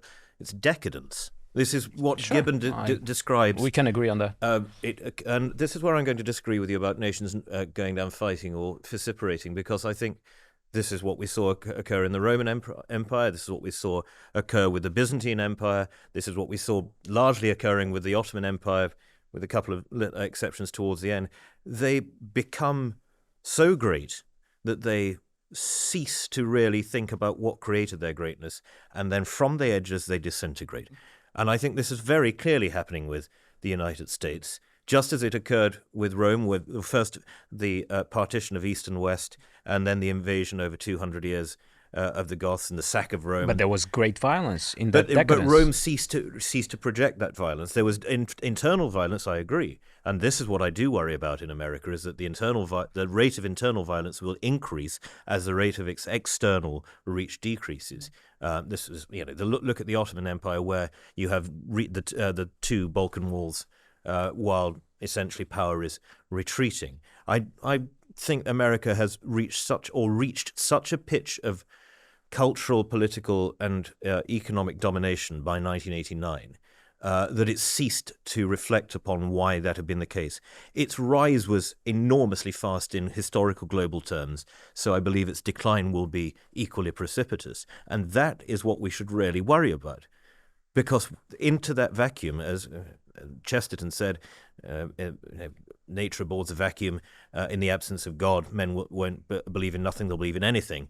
Expand that to think of geopolitics and the absence of democracy. What will America be? Will it retain its status as the federated state that it is now, the Republic of 50 states, or will it break into East and West? How many different entities could be made up there? And what effect does that have on not just North America, but the whole continent, and by extension, the rest of the world? It's a deeply terrifying thought, and I think that there is a little too much, not around this table, I hasten to add, but a little too much too much of a blasé approach to this in general geopolitical thinking, that, it'll be fine, it's just a Trump problem and that it'll work itself out. Well, no, because as I've said before, all the things that allow Trump to be who and what he is politically are inherent to the American system. They replaced a rather benign monarch in George III and instilled his successor in every single other president with the potential to be that which they portrayed George III wrongly to be, the dictatorial tyrant. And so it is, quite frankly speaking, quite extraordinary that it's taken 250 years actually for this figure to arise. Yeah. But we've never seen this in American history. I agree that American presidential power is, in some respects, dictatorial, and it was developed in that way. But we've never seen phenomena like we're seeing now. We've never seen a president sit around the table with his cabinet secretaries and for about an hour or 2 hours or 3 hours enjoy the most repulsive kind of flattery coming from them. We haven't seen it because we haven't seen it broadcast the entire history of the American presidency. Well, they weren't broadcast, and that's probably because The president didn't feel the need for that. No, the American presidents certainly did not project this image. This is what we used to see, with all due respect, with all due respect to Turkmenistan, a country that I love, but this is what we've seen in Turkmenistan for 20 or 30 years. Now, this is a very important question that David raises of how empires go down. And I don't know, I think we'll have to look carefully at history, but I can't imagine that an empire that still has a lot of military power will accept its own global reduction of power and influence very peacefully. But we'll soon know. There was a Roman analogy, I think, with Obama, essentially of the recalling of the legions. When he removed troops, and then as Trump and Biden continue to do, remove troops from Afghanistan. Technically speaking, at the time when the legions were recalled, there was no need to do that. But there was a sort of inchoate realization that the time of Rome's ability to sustain military power from the north of Britain into this part of the world was, if not directly coming to an end, then it was about to occur, and better to steal a march on it. And I think this is what has occurred then ever since Obama's time. Is President Trump bothered about the rest of the world, except that to the with which it instills him with further power domestically? No, I don't think he really is. I don't think he has that mind. His mind is an entirely egotistical and domestic mind. Whatever increases his power and prestige at home is what he will do geopolitically. He's not a man actuated, I think, by any great principle or morality. We're talking about the decline of the West in a moral sense.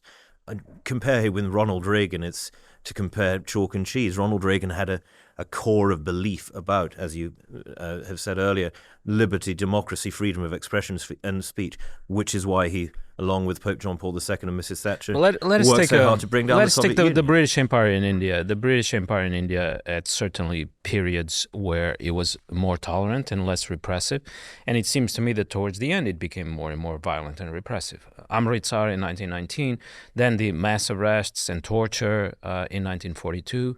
So, I see the same model. Remember the domestic again, reaction to Amritsar was one of absolute disgust. And the general responsible was he had to come home in disgrace. Not quite a good... So let's go back to this question. Okay, so what's coming next? What's going to be happening next? Yeah. I mean, we all understand and we agree around this issue that America is in decline.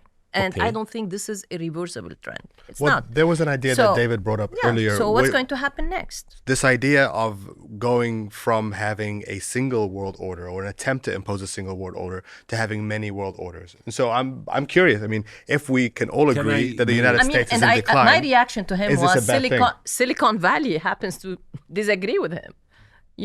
I think there is a world order that's going to be governed by technology and science. Well, that's a truly terrifying thought. It is terrifying, yes, but it's going to happen. It's going to happen. And then how can we regulate that? What is the regulation of that new order that's going to emerge? And it's emerging as we speak. I don't think we can stop that trend. We can stop that trajectory. The question, how can we, bring it under some kind of control, guided by certain values that we can ascribe. First of all, let's bring Wadah. Let me just say something.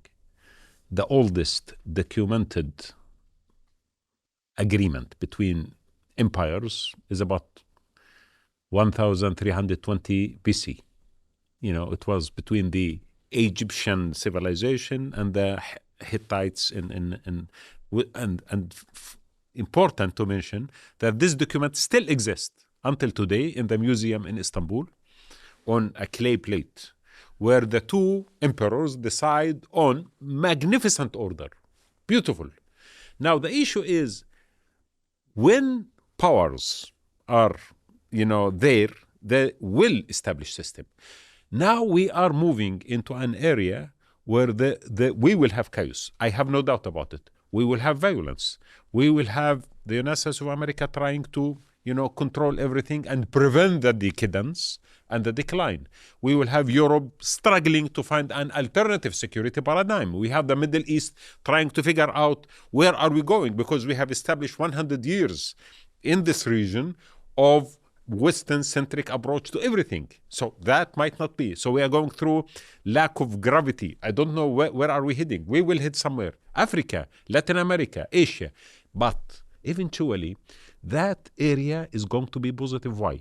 Because the lack of hegemonic central power that dictates one model on the humanity is necessary for local or for civilizational or for whatever concepts to emerge.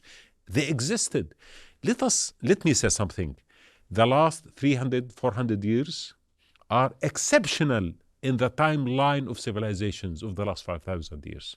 Civilizations existed. Empires existed. They regulated their relationship with each other, and they lived longer than the current modern state. They lived 600 years, 700 years, the Romans and the Persians and the Chinese, even more than 1,000 years each, and they lived together. They traded together. They had laws and regulations. They had maritime laws and everything else. I don't think we should be scared of the future if, and this is if is necessary, that we in regional, systems start to emerge and people start to develop ideas based on their background, on their cultures, on their civilizations as well. We have rich human culture that we could tap on. It's not only the Western values that made us civilized.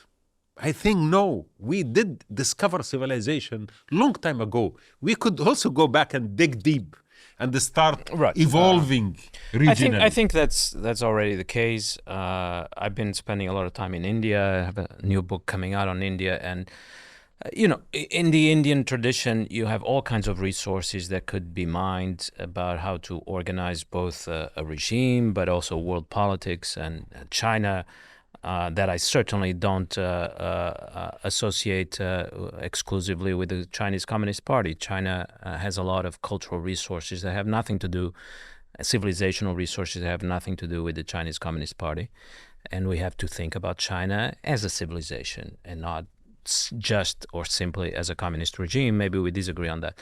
But the point that I think David made and the analogies used, just to conclude, to the Roman Empire, if it is true that the Roman Empire, as it came to an end, exercised a lot of violence internally, and it did, all kinds of persecutions, religious persecutions, for example, that never happened before, but didn't exercise that power externally. And if we use that analogy in today's world and apply it to the American Empire, unfortunately, the result would be that America would be using a lot of violence and power internally in its empire and not externally. But what does internally mean? It doesn't mean inside the United States. It means inside the American world. It means in the Middle East. It means in Europe. It means in Japan. It means in South Korea. It means in Latin America. This is where violence would be used, and it wouldn't be used externally. What does externally mean? Well, in India, in China, and a few other places where American power doesn't reach. But when the tariffs happen, the big announcement in April, I think we could realize what were exactly the borders of the American empire. It's those countries that said, we don't care. We don't care, we'll talk about it, but if you want to impose it, we don't care. And those countries were very few. In fact, you basically two, China and India. Everyone else went along. This going along is what I characterize as being part of the American world. So we are going to have to reach a balance between the American world and the non-American world. I think there the developments are relatively positive. I think America understands the constraints of its own power. Internally, in the American world, I'm very pessimistic. So the non-American world is India and China for you? Essentially. David, what do you think about this idea of how do we reach this balance if we are moving away from a centralized point of power in the world and going back to what you suggested, every part of the world leaning on their own civilizational background, exactly what Wadah was saying? How does that happen? How does that work without descending into chaos? Chaos is inevitable in that. Every single historical instance I can bring to mind at the moment suggests that there is going to be chaos. And I don't think that's avoidable because it's human nature. When there has been a lodestar of such intense power and of such all-encompassing power, then its recession naturally brings with it a degree of chaos. It's sort of like a star collapsing in on itself. The black hole exists, it sucks in all light, energy, and matter. You can't avoid that. What you can hope is that when something comes out of the other side, there is an equal expulsion of light, matter, and energy, and that something of equal or greater power comes to be. Now, whether that exists, as I think that tends to happen in historical instances of imperial collapse with regional zones of power and interest, or whether one of these other nations we've described, China, India, perhaps maybe a South American alliance or hegemony, that is possible. I'm not in the business of soothsaying. I don't think anybody should be. First of all, it's foolish, and second, it harks of ritualism. But what I really think is going to happen is that over the next 20 years, we'll see America decide, is it going to try to recover its past glory, in which case I agree with Bruno that there's going to be violence, and that will be in the American sphere of influence, or does it do what some nations, and I think here Britain is the example, have done, which is pretty much voluntarily to retrench its borders. Yes, there were powers and countries that sought by means of violence and revolution to throw off the British imperial yoke. But actually what brought about the end of the British Empire was its own decision to give up its colonies. Do you think that was a decision that it made voluntarily? In part because it knew the limits of its power, and it knew that essentially after 2 world wars it was in a bankrupt state, no longer capable of maintaining that. And no longer did it have the political will of its people to maintain that. Not that it ever really had. I think that's often overdone by historians of empire who are more sympathetic. The British people were always lukewarm about the idea of empire, and then certainly after the Second World War there was no consensus there for it. Will America take that more benevolent approach to the retrenchment of its power? I sincerely hope so, but it entirely depends on who becomes the next emperor, as it were. So one thing that we can take from Great Britain is the fact that the 5 of us are here speaking in English to each other. And I wonder if we are moving then to a different world where there is no clear hegemon and no clear agreement over what international law looks like. How do we talk to each other? And course, where?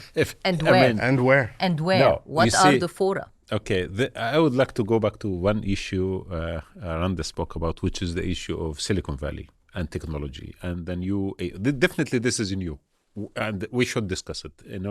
It has not been there in any previous, civilization. It has changed the way that we understand each other. We talk to the people. It's amazing the way. But I noticed that so far this trend is still enforcing, to a large extent, the perception of every nation about itself.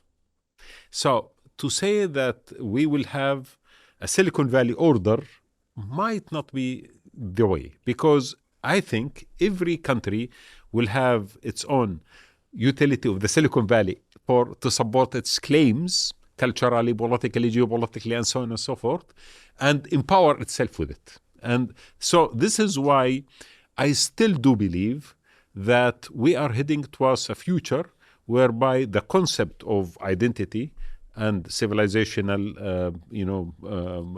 background will continue to be very important in defining the future. Now, the concept of what are we going to speak and so on and so forth, of course, there will be translation anyway, so don't worry. Technology we can thank Silicon Valley for that too. Yeah, that Silicon Valley will do. They are taking care of that. Yeah. But now I notice, for example, if you speak to Asians, a lot of them are going to China to study. Before they used to go to America, thanks to Mr. Trump, now it is very difficult for them. A lot of students go to Singapore and China and India, and there is much more diverse sources of knowledge and education. So the new generation is going to be diverse. To respond to the concept of whether the future is going to be, China, India, America, Europe, whatever, I do believe if regions start to think differently and abandon the concept of fragmentation and partition, which was created in Africa, at least, in the Middle East, by the colonial powers, if they start a process of integration, and I think that is not something we need to really struggle hard to understand, because this is the normal order of things. This is how these regions existed for thousands of years. The last 100 years were really different. If we start going back to a concept of integration, peaceful, gradual integration, I think we can establish various geopolitical centers of power, not China and India only, but the Middle East could become. Imagine a world where Turkey, Iran, Saudi Arabia or the Arab world are becoming, in or another, an economic zone with their own understanding of security arrangements. Then you have a geopolitical center of power which could act. If Latin America could succeed doing that, if Southern Africa or Western Africa could do that, if ASEAN could evolve into much more integrated system with more force to implement, then eventually there will be a geopolitical center. So that order could be diverse and could have roots, not only implementing a system. Now, the question would be valid, what are we going to do with the United Nations, the Security Council? These are big questions.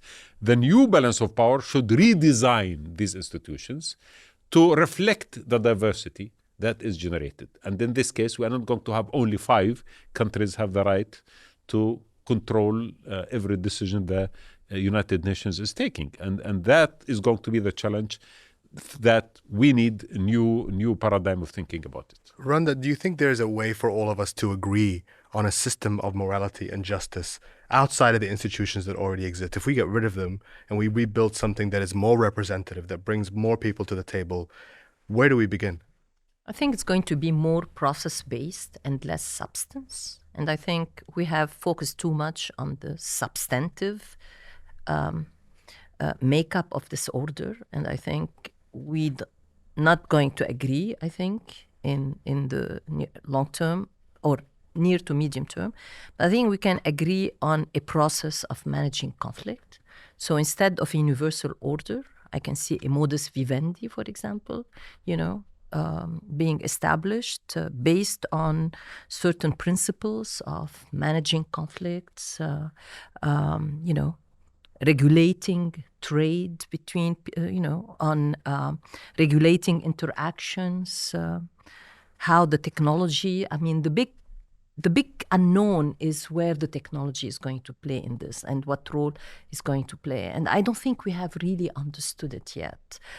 I don't think even Silicon Valley understands the power that it has.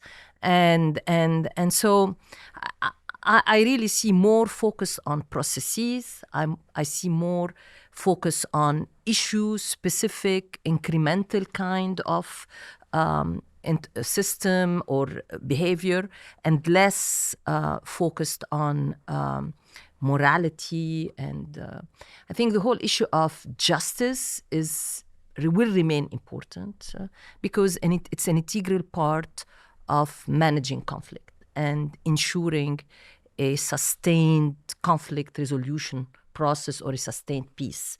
And so justice will remain, Now there are different approaches to what justice means, but I think there is a certain basic agreement of justice as viewed as accountability and responsibility, and that's going to continue to become.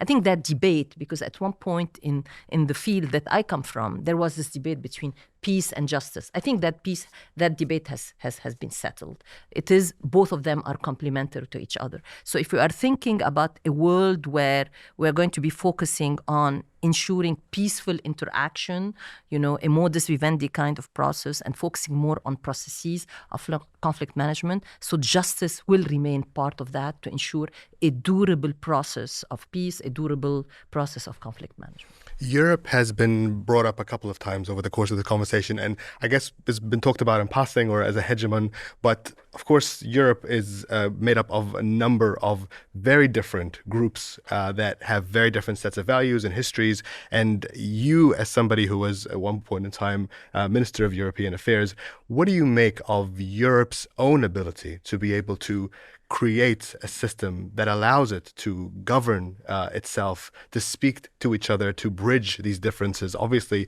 by far, it hasn't been perfect. But what do you think it's gotten right? It's gotten a lot right. It's a certain very original understanding of power. I think Europeans live in a very privileged world in which we don't feel the presence of the state overbearing on our shoulders. There is an enormous sense of freedom. Even the fact that there's so many laws and regulations, these are laws and regulations that don't come from the discretion of a state power or a governor, but are in fact reached by consensus. They work almost automatically. The laws apply themselves. So we live in a very original, from a historical point of view, kind of regime where power is almost entirely absent and we never notice it. I think we're very privileged in that respect. Of course, when the world becomes more dangerous and when you have a war next door, then this becomes a handicap. And the question now for Europe is whether we'll be able to continue to subscribe to this regime or whether they have to adopt some of the American and Chinese ways of a centralized power, executive power, an army. Of course, if you have a big army, this starts to corrupt your whole regime. Then you have a defense industry. The defense industry has influence, political influence. It's something that I'm afraid of. I prefer the Europe as it is now. If we could find a balance between preserving these political arrangements that we have and become more active on the international stage, this is what we're looking for, but it's difficult to find. It's almost like a miracle cure. We have found a kind of miracle cure in the sense that we don't have a strong executive power, but things work. It's still a very nice place to live. I would always prefer to live in any of the EU countries than in the United States. Things work. There's safety. There's cities that are enjoyable. There's communication between different classes as opposed to this enormous segregation that I see happening in the US, where some people have accumulated obscene amounts of money and others. I was traveling in Michigan a year ago. I was shocked by the levels of poverty and despair that you find in what used to be the middle class. So I think Europe is doing pretty well. And the fact that everyone keeps talking about Europe, which is a very small part of the world, just a little peninsula of Eurasia, also seems to suggest that lots of people, as opposed to their expressed opinions, which are extremely negative about Europe all over the world, now also in the United States, perhaps where there is Europhobia at crazy levels, particularly in the Republican Party. But all these people that have all these horrible things to say about Europe still seem to admire it deep down. I think that also explains why Europe is always being discussed. Now, I don't know what people miss. Imperial power, was that such a good thing? I don't think there's appetite in Europe to recover any of that. Maybe what you are describing, the current description of Europe that you mentioned, is the role model that we would like to achieve. And I do think that maybe that was actually present in our life before the current modern state, at least in our part of the world, because people also had various, decentralized power, and the state was not present. As you said exactly, the state of today, in our region at least, and in many parts of the world, is much more present than any moment in history. So maybe that model is the right model. And Europe was the most fragmented continent in the world, and it had bloody history when it comes to people fighting each other. At least we had two world order wars. But later on it found this model, which is still working. Maybe it needs fine-tuning. Doesn't this tell me, someone who's living in the Middle East, that this model is the future for me to regain some form of stability and rebuild the region on foundations of integration? When I see the French and the Germans integrating after First and Second World War, I'm amazed, isn't it? Because this hostility and enmity was not, iconized in a way to become the future. So maybe the current chaos which we have in this region should lead us to think about a model like the European model, where we could come together, forget about Sunni, Shia, or forget about, Kurds and Arabs and many other kind of conflicts that have been created in the last few decades, and really destroyed our region, and start building a new model. It's very interesting what you say, this comparison between the current EU and the old West Asian or Middle Eastern understanding of politics. I've never heard it before, but it immediately resonates as true to me from what I know of the history of this region under different empires. But these empires were not centralized. They were very complex. They had local structures. They had power, just as in Europe. So that in the end, you had someone at the center that was not very much in charge. And there were always all kinds of local powers. There was a division between religious power, non-religious power. David, do you agree with this vision of I think maybe this is the future. Sharing? I don't quite agree with the description of Europe. I think it is a highly centralizing state by design and by evolution.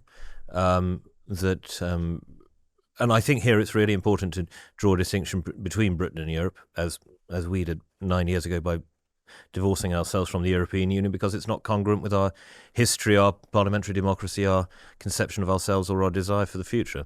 But to talk of Europe particularly, I think it is absolutely by design a big government centralizing system, which is seeking ever further centralizing power, ever further union. It doesn't like nation states. It doesn't like political difference within those states. If you could come up with, in this part of the world, something that combined the ease of internal trade of the European Union with the respect for individual states' traditions and cultures and so on, that I think at its best the United States does have, then you would have achieved a synthesis which would be of the envy of the world. Now, the fact that synthesis seems to be impossible in both of those two places, the federal United States and European Union, shows the difficulty of the task. I was struck by something Randa said, the idea of having a process which would mitigate or mediate an international conflict. Essentially what you seem to be describing is the Europe that existed after the Congress of Vienna. And that required three great states. It required Britain, Correct. Prussia, and Russia. Correct. And I can't seem to think in the current geopolitical context which those three great states would be. If the United States is in the position of decadence or auto-destruction that we seem to think it may well be, and if China is the threat that I believe it to be, and Russia certainly has proven itself to be, India perhaps could be one of those states. Perhaps an Arab region in a future state of evolution could be one of those states. But Brazil, Nigeria, Exactly. other emerging powers. It's not a process. It's not one process. Very possibly. Although, again, to what degree would you call Brazil a democracy, a functioning democracy? This is the question. I mean, it worked for a century, and then it very much didn't. And my worry about things that are process-driven is that the process becomes the point. We see this now with the British state. Anybody who's been to Britain lately and seen the collapse of what used to be genuinely was a state where you had very little interaction with the state. In A.J.P. Taylor's great phrase that the average Englishman before 1914 had only three connections with the state: the village postmistress, the bobby on his beat, and the I forget the third, probably the local MP. That ceased to exist a very long time ago. Is it in fact possible in the modern world to have such a disinterested, dispassionate, hands-off state? It seems to be that the trend of everything, of technology, of the evolution of governance, is towards ever greater control and ever greater surveillance. And this is one of my very great worries about the advance of technology, is that we are increasingly unable to live in our own individual ways within those governance structures. But the complaint that people make often about the EU, and particularly the MAGA people, the Republican Party and the Trump people, is that it's weak. It's weak. And by weak, they mean non-aggressive, a little effeminate. It's not a high testosterone kind of power. This is the criticism you hear all the time. But precisely this criticism only reveals this kind of absence of the state. This weakness, in fact, is the absence of the state. And I can say my own experience living in many different EU countries, in Belgium, and in France, in Germany, in Portugal, Spain. You don't see the state. You don't see the state because the national states are too weak, and they have become a kind of a local government. So it's similar to your municipality in many respects. And then the power in Brussels is formally enormous, but in reality it's so hampered that it's incapable of doing anything. This paralysis, people complain about, in fact, contradictory things. They complain about weakness and paralysis in Europe, but then they complain also about an overbearing system. It's one or the other. And I actually happen to think it is paralysis and weakness. But if you flip it around, paralysis and weakness is, in fact, a kind of non-state regime. We have a commission. I think commission is a good name. We have a commission in Brussels, and we have a local government in the capitals. But I'm not sure where the state is in Europe, and I'm quite happy about that. No, I mean, I'm not here to defend the MAGA people. I'm the last person to defend the MAGA people. Really, I would think so. Yeah, the last person. But when they say weak, and this is not only MAGA, but across, when people talking about Europe, is that Europe has made itself and its security hostage to the whims of the American electorate. To some extent, yes. I mean, but it's not the only thing they mean by weak. They mean by weak a lot more stuff. But you really have made yourself hostage to, who's the American electorate going to choose for the next president. And right now we can see that hostage to the whim of one person in resolving or managing one of the important conflicts bloodiest conflicts in your backyard. This is a relatively recent development. The transatlantic alliance used to be a real alliance with equal powers on both sides in the 60s and so on. And where both sides took the other side seriously. So when you say that, I agree with you, but we have to realize it's a development of the last 30 decades that Europe now is trying to move beyond, to transcend. Then how does this decentralized system that you are talking about, where the state is absent, relatively absent, can help you achieve that, overcome that? That's a challenge. That is the problem. That's the contradiction in today's Europe. We need more power in order to become more independent from the US, which I entirely advocate. But we're afraid that more power will mean sacrificing the regime we have, and that on the whole we still like. I have a question, actually. Bruno, maybe you could help me. I don't know, but I feel that the current political elite in Europe is weaker than any moment since the First World War, maybe, or the Second World War. Because and it's becoming weaker and weaker, even in UK. I mean, the current administrations and governments that we see, you cannot compare them with the statesmen that one day existed in Europe. Yep. And slowly, does this, and this is the question, is this a trend which we are going to, is this another sign of how the West is declining? Or this is something that tomorrow we are going to have Churchill but look, one possible interpretation is, I've just argued that we don't have the state in Europe. If we don't have the state in Europe, we don't have statesmen or stateswomen. It's not possible. What we have are kind of functionaries, are administrators. But again, you probably think this is a bad thing, but we have to look at the other side of the coin. In some respects, it might be, and there's a nostalgia for the statesmen in Europe, for sure. But if we want to get rid of the state, we will get rid of the statesmen as well. And the current crop of politicians is particularly depressing from the point of view of the historical comparisons that we could make. On the other hand, I do prefer to have Ursula von der Leyen, that comes across as a very weak leader. than to have Trump, that I would be obligated to flatter and to say that he is the most handsome man that has ever existed, and he is more handsome now at 80 than he was at 20, and around the table. And it's not just the cabinet secretaries, it's everyone, it seems. Everyone that wants to have a future in America has to issue a statement where Trump appears as better than apple pie. It is degrading. It is degrading. But we should not be doomed to that. We should not be doomed to that choice between these two extremes. I mean, history is replete of people and statespersons who are neither of these two extremes, correct? And it doesn't mean that we cannot produce them again. To come to a conclusion of our, and I will come back to you. Because I have to just make one point on the lack of statesmen. This is what happens when you I will come to you, David. Europe is an elevation of process. Since the Second World War, you've replaced nation states exercising democratic power in their own interests with a thought to international concert, with a decision that nation states led to 2 world wars. Therefore, let's have a supranational bureaucracy that guides everything and strips politicians out of it because politicians lead to wars. That seems to me to be the very obvious conclusion that Europe has reached, and that's why it's in such an insipid that was state. the logic. I agree with you. That was exactly the logic. We can't have Hitler, so we'll have an administrator instead.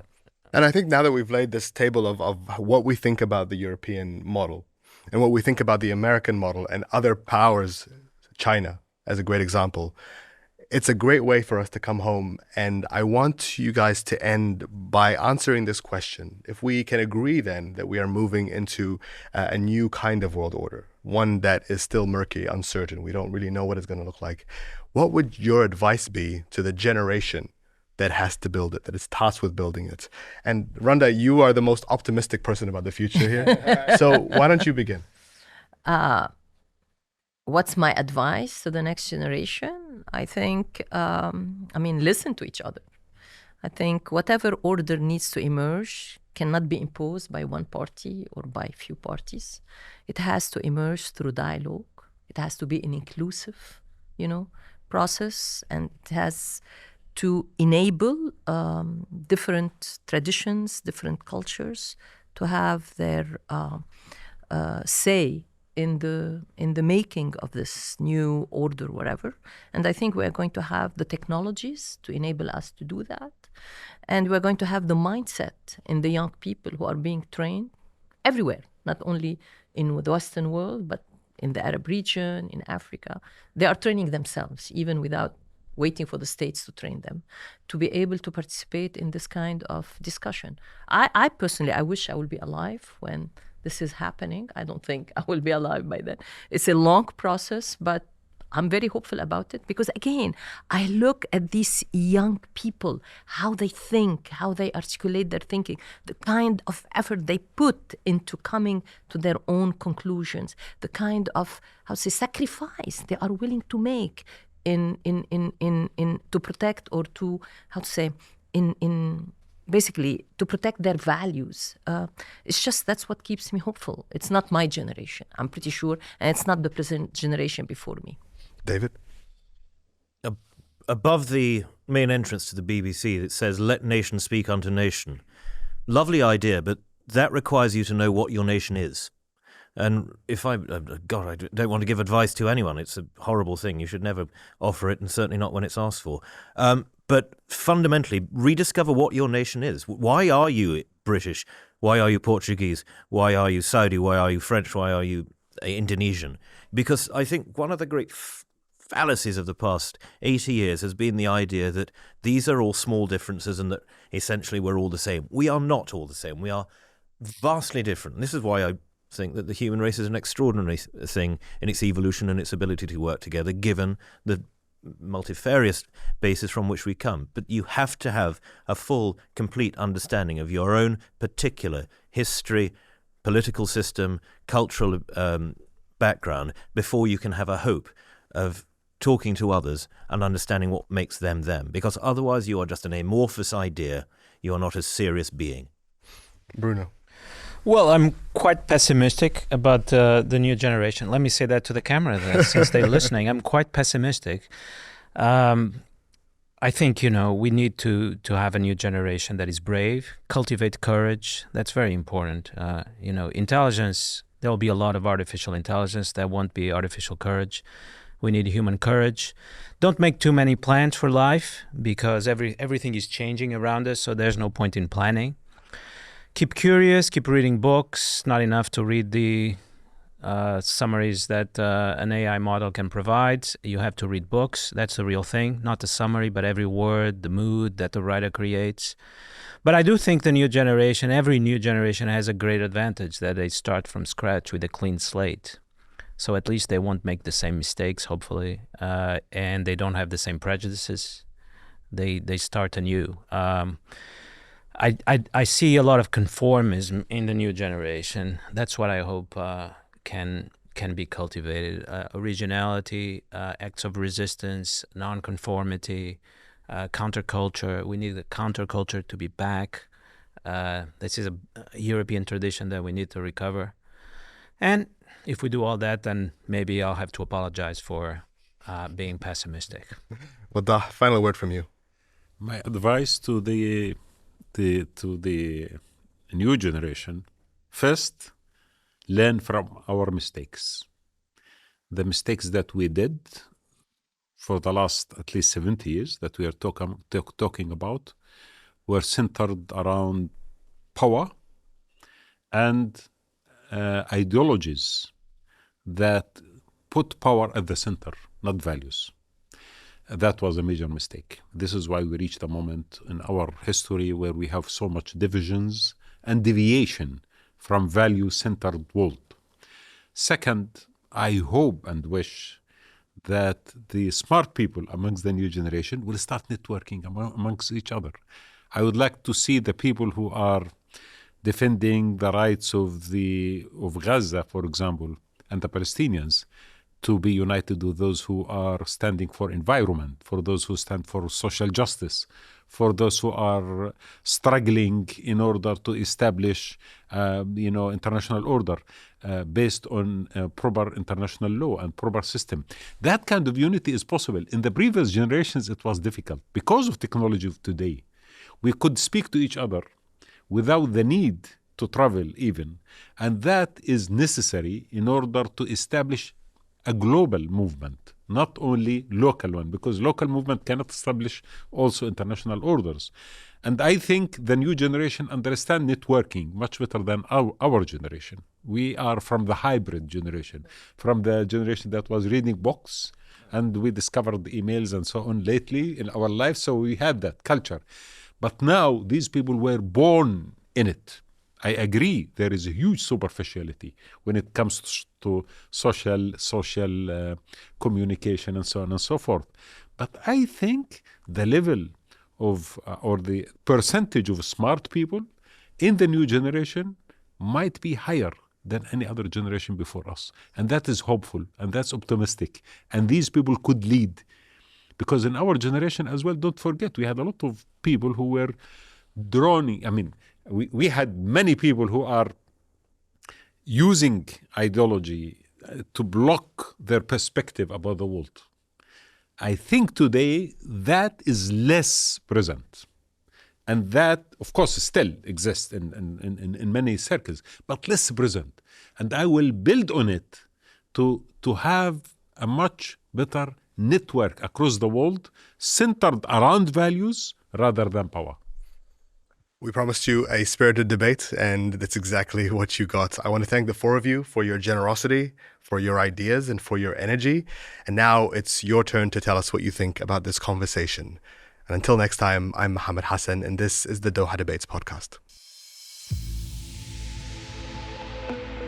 If you enjoyed this conversation and want to see more, subscribe to the Doha Debates YouTube channel so you don't miss out on any future episodes.